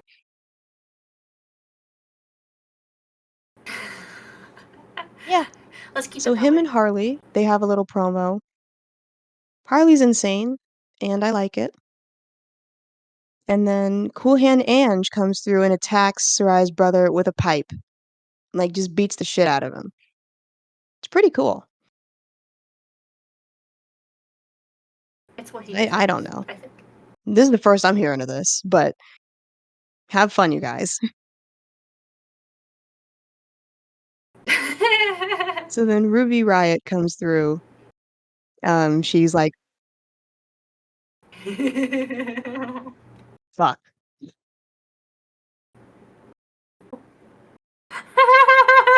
Yes. It's because I was working so hard not to say Daniel Bryan earlier in the pod that it snuck up on me and I did it to somebody else. Ruby Soho. Damn it. It's gonna haunt me. I'm not gonna sleep tonight. Ruby, Ruby, Ruby, Ruby, so hot. Yeah. So she says, I told you not to become a part of this. I told you not to fight. It was all for a reason. And she kisses Cool Hand Ange. And then she says, I can't be here.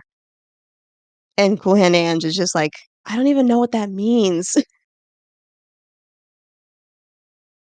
And I think that's very funny. Yeah. So then we Nice. have a promo. Righteous. We have a promo from the Righteous. I'm no, Not a righteous promo. a promo from the Righteous. And I don't particularly follow the things that they say because I'm just not interested in them, really. Um, I don't really know what it is. They just don't captivate me. Not to say that they're bad, it's just not for me, I don't think. The white people cult stuff doesn't call Hmm. to you. No, it doesn't. Well, no, I like the Dark Order. That's not a It was at cult. some point in time. It wasn't a cult. Even even when it was a cult, it Okay. wasn't a cult. So yeah, I guess yeah, It- they're too that's funny true. to be a real cult. They're too found family to be a cult. Yeah. Exactly. So then we get to the main event. It is Roddy versus Daddy Magic, and still no Wardlow. Still uninterested. Seriously, where the fuck is he? Like, why wasn't he okay, if if Adam Cole said it is his job to make sure Taven and Bennett keep their titles, why wouldn't he go with them to gain a title and make sure that they won the bracket to go on and get the AEW tag titles? Why wouldn't he be there for that? Look, that's something that you need to ask Wardlow, because clearly he's like quiet quitting his job. Okay? And he's not doing the most the way he would have Hey, done honey, in so am the I. past. So am I, pal. I will literally sit You. at my job and apply to other jobs while they're paying me.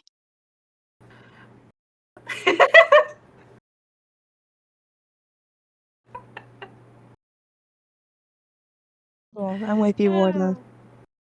Yeah, fair enough. Yeah. I found this really funny.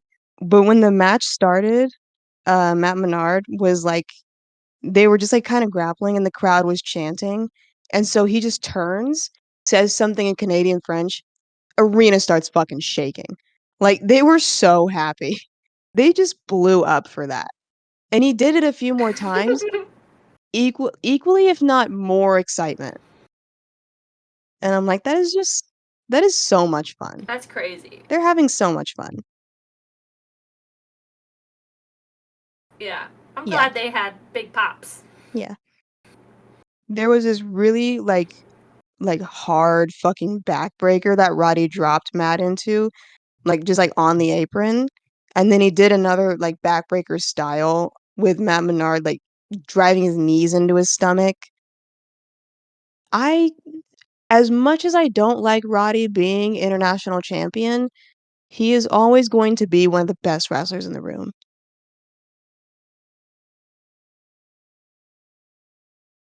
Yeah. Yeah. It's very good. There's another really funny moment of shenanigans here where Matt had Roddy in a Boston Crab, so Taven and Bennett did rock, paper, scissors on who was going to distract Matt to get Roddy out of the hold. It was like dramatic as fuck. It was like What the fuck? like it wasn't just like hand like fist to palm doing like rock, paper, scissors. They were like swinging their arm like person in the forest rafters could see they were doing rock, paper, scissors about it. That was just really funny to me. Yeah. But in the end, Roddy won with a flying knee, and they did a beatdown on Matt. But Orange and Trent came out to go save him, and they took out the Kingdom and sent them packing. So right when Orange and Trent were doing their "gotta give the people what they want" hug, the Young Bucks slide into the ring and hit them both with low blows. Got their asses. Evil. Evil Those little evil heels. motherfuckers. And then they hit him with EVP triggers. And then Matt's just like, Matthew is saying, like, roll the credits. We did it. That's the end of the show. And then Nicholas just like, just yells at the cameraman, roll the credits.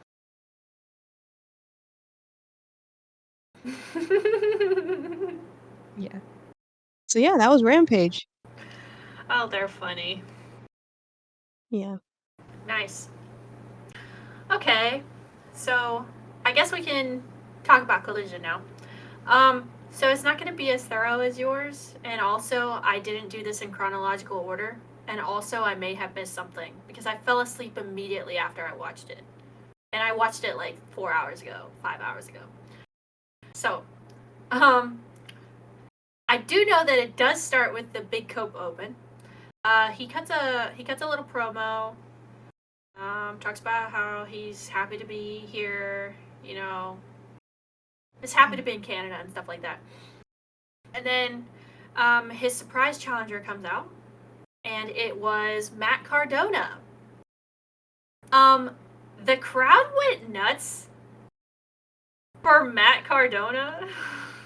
I remember I saw it I They saw popped that. I so saw it on hard. Instagram. I think it was, like, this morning or something like that, and I just kinda went, "No fucking way." 'Cause I remember the last time he came into AEW, it was during 2020, of course, so, like, nothing happened. Yeah, It was pandemic, yeah. yeah, They were but in it was, Daly's like it was place. kind of like, "What are you doing here?" And it still kinda feels like, "What are you doing here?"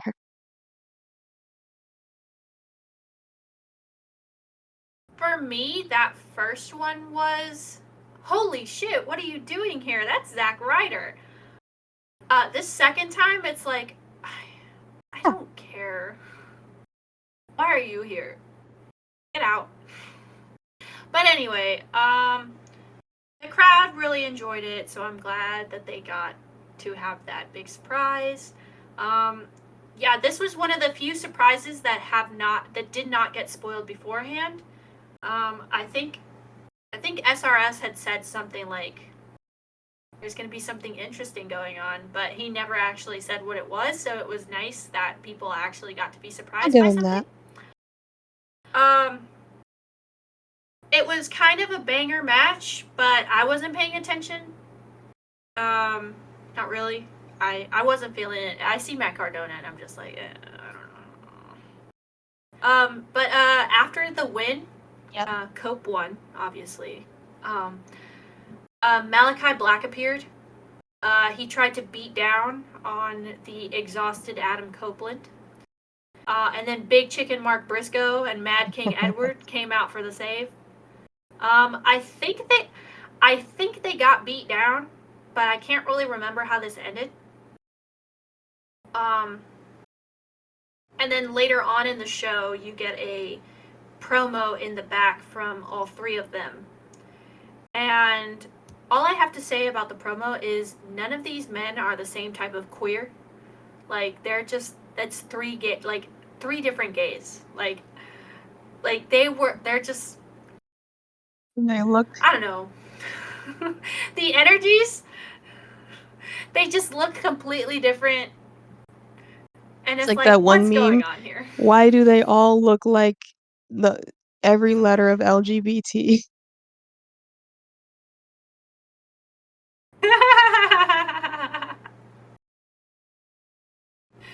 Yeah, at some point, Copeland kissed Mark Briscoe on the forehead, I think, or on the side of the head. It was kind of cute. And Eddie is literally the entire time, because first Cope cuts a promo and then Mark Briscoe cuts his, fiery, you know, redneck promo. And the whole time Eddie's just Just fucking looking at you. Just staring at the camera staring.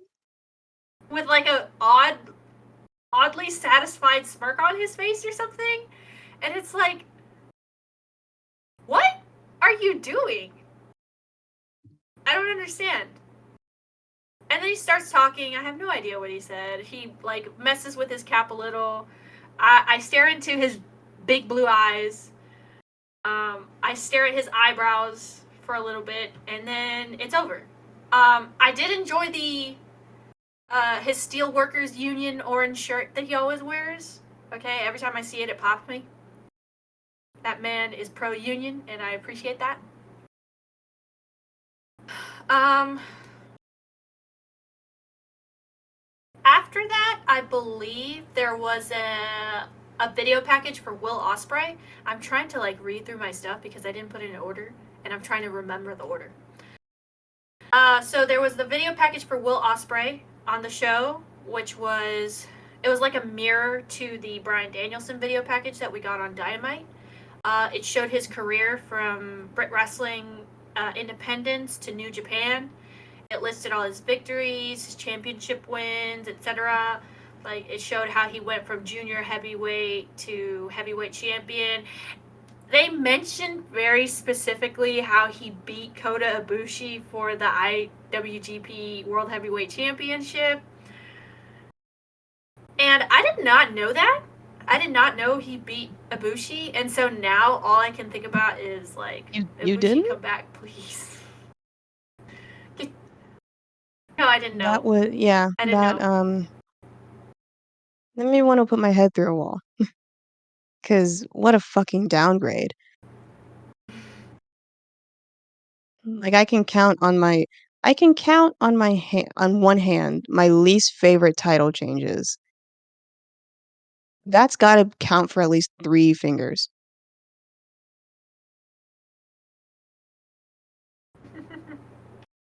Three fingers for me would be Kofi That Kingston is so versus fair. Brock That Lesnar. is so real of you. Yeah. Um. Yeah. So after that, I believe next was the Infantry versus FTR. This was a really good showing for the Infantry. Like, I was really impressed. I really enjoyed their tag move set, the way that they were in sync for a lot of stuff. It was a really fun match all the way through. I will give FTR props for that. I feel like they took in all of the criticism Everyone? from uh, people who are like usually like it's the only good part of an FTR match is the last 5 minutes. Um, and they said, you know what? Fuck that. Maybe we'll just make the whole match a banger. And they did. It was a very good match. I enjoyed everything from both teams. Um, I will say that it really proves that FTR needs to go heel again because I'm really upset that they beat a Cinderella team in this tournament. I don't think they deserve that win. Um, I feel like the only way that it would have made better sense for them to beat the Infantry was if they were heels.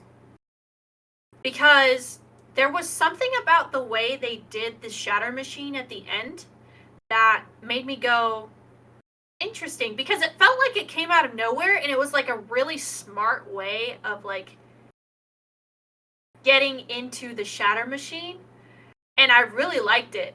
Like, I can't exactly tell you how it happened, but it made my brain click and go, oh, that was interesting, you know? And it's probably like the most interesting FTR has been to me in a really long time. And I just feel like they need to be heels. They should be heels. I don't like them as baby faces. I think they're much more interesting when they're being mean and mildly intelligent. Because like that was one of the things I liked about them as heels in 2020 was they manipulated Hangman so that they could get a shot at the tag titles. And that was really cunning and really smart of them, you know? Like, obviously, terrible for Hangman, and terrible for the Bucks, and terrible for Kenny. But it was really smart of them, and it was very heelish and kind of awesome. And I feel like they should be like that again. Me personally. That's just what I feel. Like, if you want me to like FTR again, that's the way to make me like Fair. FTR again. I was talking to a friend So, yeah. about it. Yeah. I was talking to a friend Very, about very good FTR, match. and I was Mm-hmm. like, "I wish Hunter would have returned their calls." Like, that's pretty much all I want at this point, is because it's, like, so fucking obvious that they wish they were still in WWE. It's like they're one of the people I think who are, like, the opposite of Swerve, who it's like they've been down in the dumps, that they were fired by WWE for, like, 4 years straight and just never got over it. So it's like, can they please just like, "Hunter, can you please just take them back so I don't have to keep living through this?" 'Cause it's like at this point, it's like Mm. I think I felt this about, like, Brock Lesnar too, like, if you just decide, "I want to have a good match," I don't think you should be wrestling anymore. 'Cause if all of your matches aren't good, if you don't decide to do a good match every single time you go out there, fuck off. It's like, I don't give a fuck if you're trying 1 match out of 10. At that point, I'll just rewatch your highlights and get more enjoyment out of that. Like, just, like, fuck off if you don't care to do well every single time. 'cause someone else definitely will.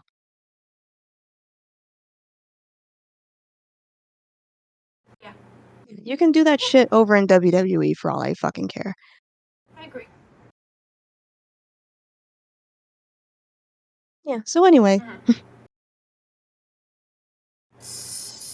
So yes, we had a match with Lady Frost versus Thunder Rosa. This was a really good match. Both of the women got their shit in. Like Lady Frost is very agile. She's like, I think she's a gymnast because she had some really like gymnast type moves that I really enjoyed from her. Thunder Rosa, at first, when I saw her a couple of weeks back in a match, I thought she wasn't ready to wrestle like on the main show again. But after tonight, after watching the collision from last night, I think she's gotten much better in the past month or so, and I think she could pull a good match out of Tony, maybe. Um, I mean, I feel like she's ready for it, and she was like very confident throughout the whole match. She got a lot of hard hitting stuff in. Like I really, really did enjoy her in the ring. I liked this match a lot. Um, so yeah, at the end of the match, she looks into the camera and she says, "Antonia, I'm coming for you." Basically, um, like I'm ready. Like I'm ready for this. Nice. Let's go. Let's fucking go. um, yeah. Uh, and then after that, I believe. I'm trying to think. Oh yeah. The Acclaimed and Daddy Ass had a message for Jay White and company after what happened on Rampage. Um, big 3 points I can make from this is Caster's still struggling to sound like a person at speaking and not rapping. Daddy Ass is fighting Jay White next week for what Jay White did. And Anthony Bowens is once again saving their segment. Yeah, Anthony kinda that's about it carries for all the of it. Acclaimed. Um, He's been carrying everything for a while. yeah, he really does. I need homie in singles. Like I I need agree. him in singles. Let's see. Kyle O'Reilly had a match. He was in action against JD Drake. This was a very quick match, but I thought it was really good. Kyle O'Reilly's leg strikes are phenomenal. That's that's all I have to say about Kyle O'Reilly in this match. I also want to point out that JD Drake is like really like a good wrestler. Like every time I see him in the ring, it feels so real when he's in the mix. So I just want to really appreciate JD Drake. I think he's really cool. I like him. I would like to see him more on my TV. I'd like to see him more on Dynamite, but we'll see. But yeah, that was a quick match. Kyle O'Reilly got him with a submission. Nice. JD Drake tapped out. I don't remember what the submission was, but it was a submission win. I love that for Kyle. What was next? Yeah. The only thing I can say, I think, about that match is like it made Kyle O'Reilly more of a big deal than Hangman. Because Hangman had like a 15-minute classic with JD Drake, and Kyle O'Reilly's just coming in here and submitting this man in under 5 minutes. And I'm like, holy shit! Style differences. What? Because Hangman likes to duke it out for a while. And Kyle's like, I'm Yeah, shutting this shit down. And just locks your he neck up. does. Yeah. Next we had Ricky and Big Bill versus Top Flight. So they had a promo first that they cut. It was fine. There's nothing like crazy insane that I remember about the promo. Top Flight is looking better in the ring than the last time I saw them. especially Darius, because it seems like they're Yeah. protecting him a little bit still, because of how he was gone so long from injury. But Dante just seems like Oh, no. he don't give a shit again. Like homie, like his whole foot The like other twisted direction. completely, and he's just like, yeah, I'm just gonna keep doing the bullshit. It breaks again, but fuck it, we ball. And we ball. It was a fun match, but I wouldn't say it was as exciting as the infantry one. Um, Ricky did get hurt at some point. I'm not sure when, but he came in the ring and Darius rolled him up, and Ricky did not kick him off. So like Darius was like settled on top of Ricky, and all the pressure was on Ricky's shoulders and his neck, and he should have like pushed him off with his legs, and he didn't. So when the ref like started counting the 1, 2, 3, the ref stopped right before the 3, and Darius had to fucking jump himself off of Ricky because Ricky like could not even make the movement to push him off. And like the crowd kind of did like a whoa, like that's not right. Like there's something fishy going on here. Yeah. It clearly looks shady as fuck, you know, which wasn't good. When I was watching it, it didn't make Ricky look good at all. It didn't. But I want to say it's because he got injured right before that, which is why he struggled to do that. I'm Probably giving him it, the benefit honestly. of the doubt that was why. But it looked bad. Like Oof. it wasn't a good finish at all. Um, so it looked really bad. So there must have been some miscommunication with the ref. Like they didn't explain like, hey, I'm not gonna like be able to take him off of me. Um, I don't remember who got the pin, but Top Flight won. And then they didn't show Ricky anymore after the pin. Production accidentally played Ricky's music for like a half second before Dasha announced that Top Flight was the winners, Okay. and then they played the Top So Flight yeah, music. finish was probably messed up from that. So it had to have been, yeah, it had to have been some sort of audible. So now we have FTR versus Top Flight on the right side of the bracket, and as you said earlier, we have Best Friends (parentheses Orange and Trent) versus the EVPs Matthew and Nicholas on the other side of the bracket. So whoever wins goes up against each other in the finals. It's looking more and more like it's going to be the EVPs versus FTR at the end of this Cool, so I'll tournament. just kill myself.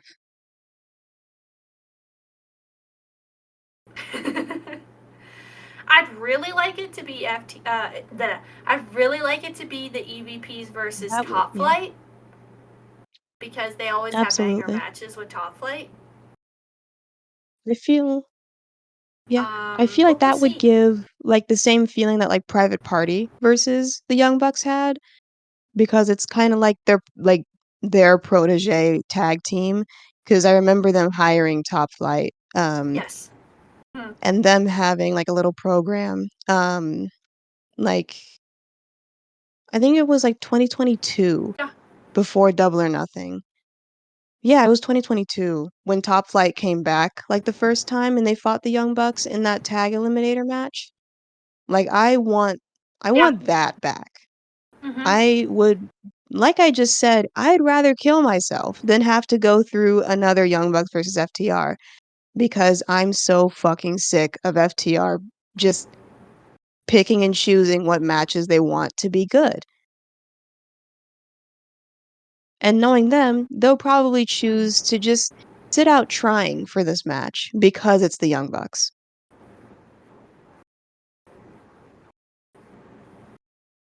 Yeah. We'll see. Yeah, we We'll will see. see. Um. So the last match of the night was Katsuyori Shibata versus with Bryan Danielson and Claudio Castagnoli of the BCC versus The Righteous and Lance Archer. So I'm assuming this is why The Righteous had a promo on Rampage, was to hype up this match. My main points for this is I am once again asking where The Righteous was in the tag tournament. And I am once again asking, where is Lance Archer's push? Because I just really like Lance Archer. I feel like he's really cool. And I think him and Claudio probably had the best showing of everybody in the match. And Shibata too. And he's just awesome, man. Like, I like him. I like him a lot. And Claudio looked like a beast. He picked up Lance and he put him in the swing, and that shit was awesome. That is fly. That was so cool. Yeah. And all I can say is that Shibata's like no other. He got the pinfall for the BCC win. So, yeah. Bryan was fine, I guess. I wasn't really paying attention to Bryan in this match, I'll be honest with you. The only thing I can say about Bryan is every time I see his graphic when he comes out is that World of Warcraft as dragon render that he's got on his graphics is so funny to me. Every time I see it, I'm like, that's literally just a World of Warcraft dragon. That's funny. It looks so dumb.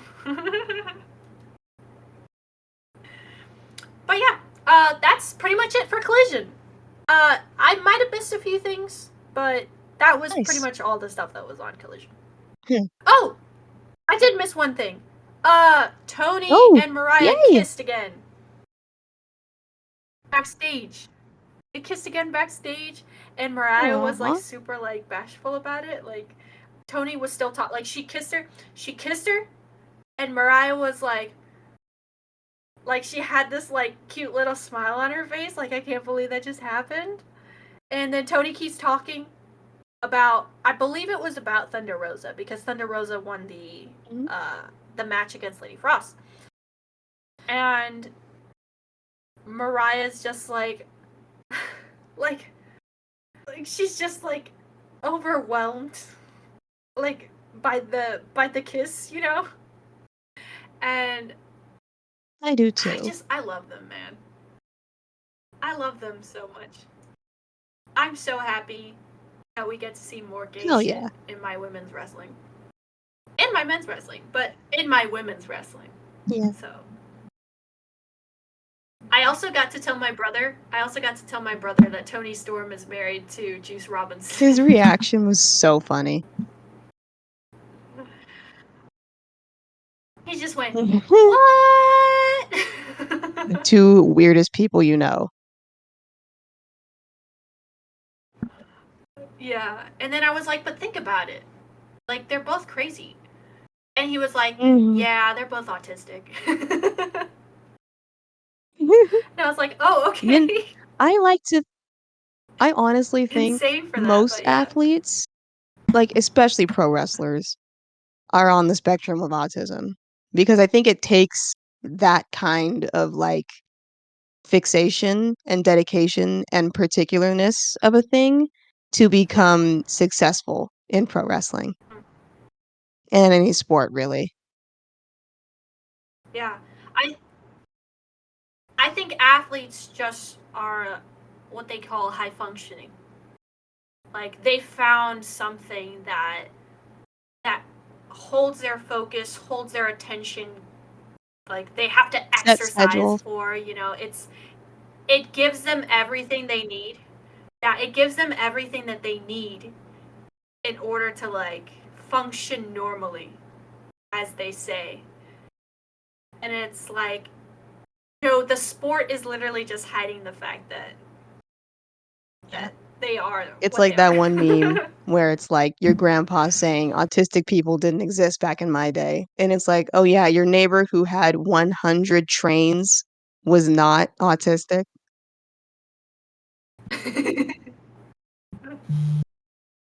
All right. Sure, Jan. Sure, Grandpa. Let's get you to bed.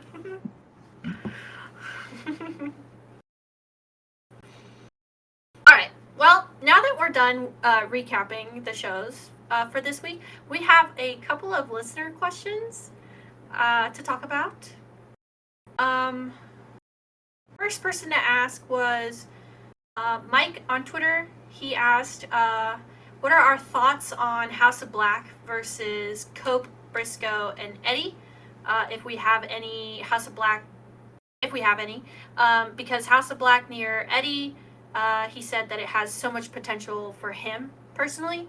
So, I what think do you think, Batch?" personally, House of Black is kind of notorious for wasting potential. So while the potential may be there, I don't really I don't have it in me to like care because I don't think anything really exciting is actually going to come of it. Um just kind of like what I said during Revolution, like Julia Hart has done more with the House of Black gimmick than the House of Black has. So I feel like this is something that Eddie is going to carry Mm-hmm. and House of Black are going to do the same old shit with. And also this probably won't really lead to much. Mm-hmm. What I would like this little team to lead to is like Eddie versus Cope cuz I want Eddie to be TNT champion.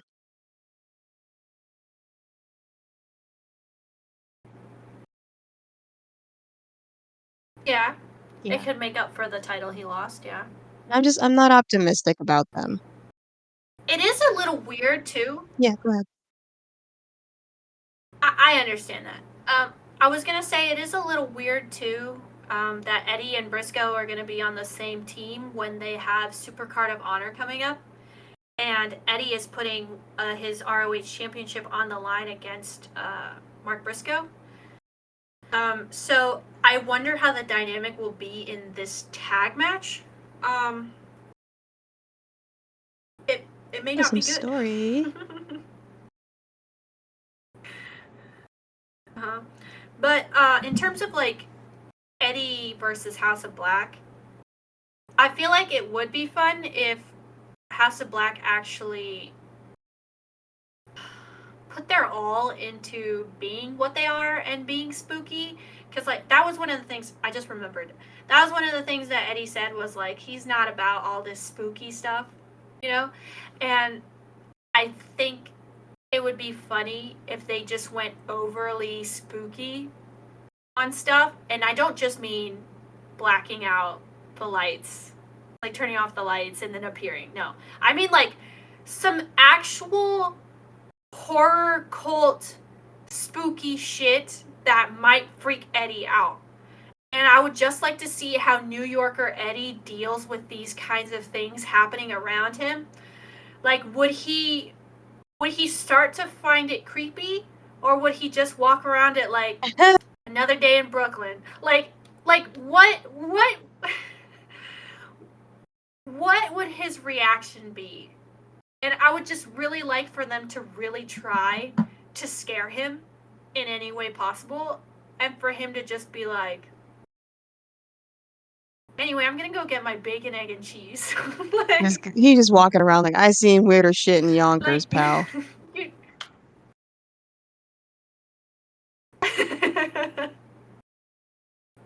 yeah, like I want it to be like the SpongeBob meme, you know, the one where he's in a dungeon. Except Eddie is not terrified at all, but he's still in the dungeon walking around. Like, that's what I want it to be, you know? I would like that kind of dynamic, but I just don't think that House of Black would do this for me Me neither. at all.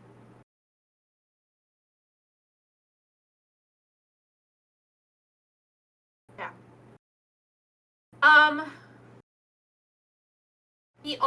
Mike also wanted us to speak on Minoru Suzuki and how he became Grand Princess 2024 for TJPW by beating Maki Ito. First of all, So, what are I'm your thoughts, definitely going to Max? search that match because I know Minoru Suzuki versus Maki Ito probably fucked really hard. And also, I feel like this is the next natural progression for Minoru Suzuki. He has conquered everything else. He needs to become princess. And I think that fits. I think that fits. Yes. My joke tweet when I found out that he became Grand Princess was, "We have taken the baby girlification of that old man to the Yeah. absolute highest level. Congratulations are in order, girlies. We've done it. We did it." It's just a bunch of like old men in the White House like shaking hands. Ladies and gentlemen, That's us. we got him. We finally did it. We got him. Yeah, I think it's great. I think that's awesome. I'm so happy for Murder Grandpa. It's exactly what he Absolutely. deserves. He deserves to be princess. He is Grand Princess. Grand And it's Princess. about time they crowned him. Yeah. Yes. I'm very glad. Okay, and then our third and final question from our listeners is from our beloved friend Vaughn, and she said, "Speculate what crazy thing I'm gonna do next week." So she's in Philly next weekend, not for WrestleMania, but for some indie shows. What do you think? I think she's gonna get into a drinking contest with Jason Kelce. You think so? I've been speculating, not at indie shows, of course. I've been speculating I think they're gonna invite him to WrestleMania. But I just like, because I've been like trying to just inch her like into caring about Jason Kelce, because I've just been bothering her about it. So I'm just like, yeah, that's what's gonna happen. And honestly, I think Vaughn going up against Jason Kelce in a drinking game would be the best video to ever exist.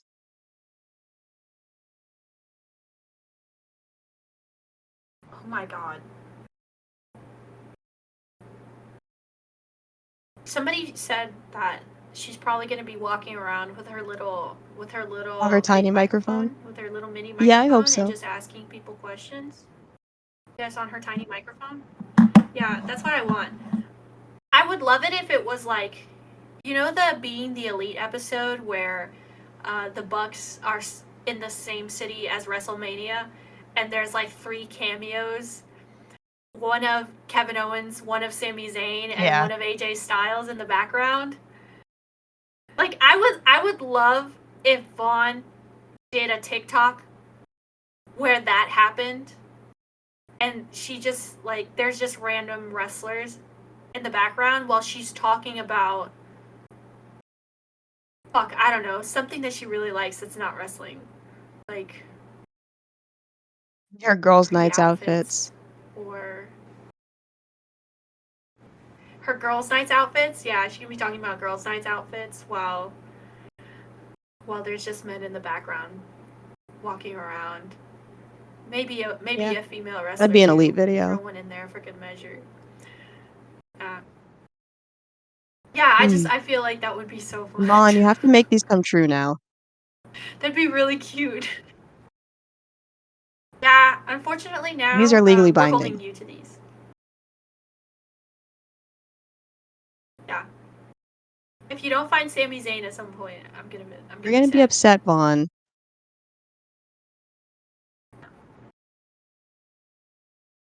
Yeah. This has backfired on you. All right, so that's it for us, and we hope you enjoyed this latest episode of your Emotional Support Wrestling podcast. You can find us on Twitter at ES Wrestling Pod, on Blue Sky at ES Wrestling Pod, on Tumblr at Emotional Support Wrestling, and please, we beg of you, we plead, feel free to send us an email at eswrestlingpod@gmail.com. All right, we'll see you next time. Bye. Bye-bye.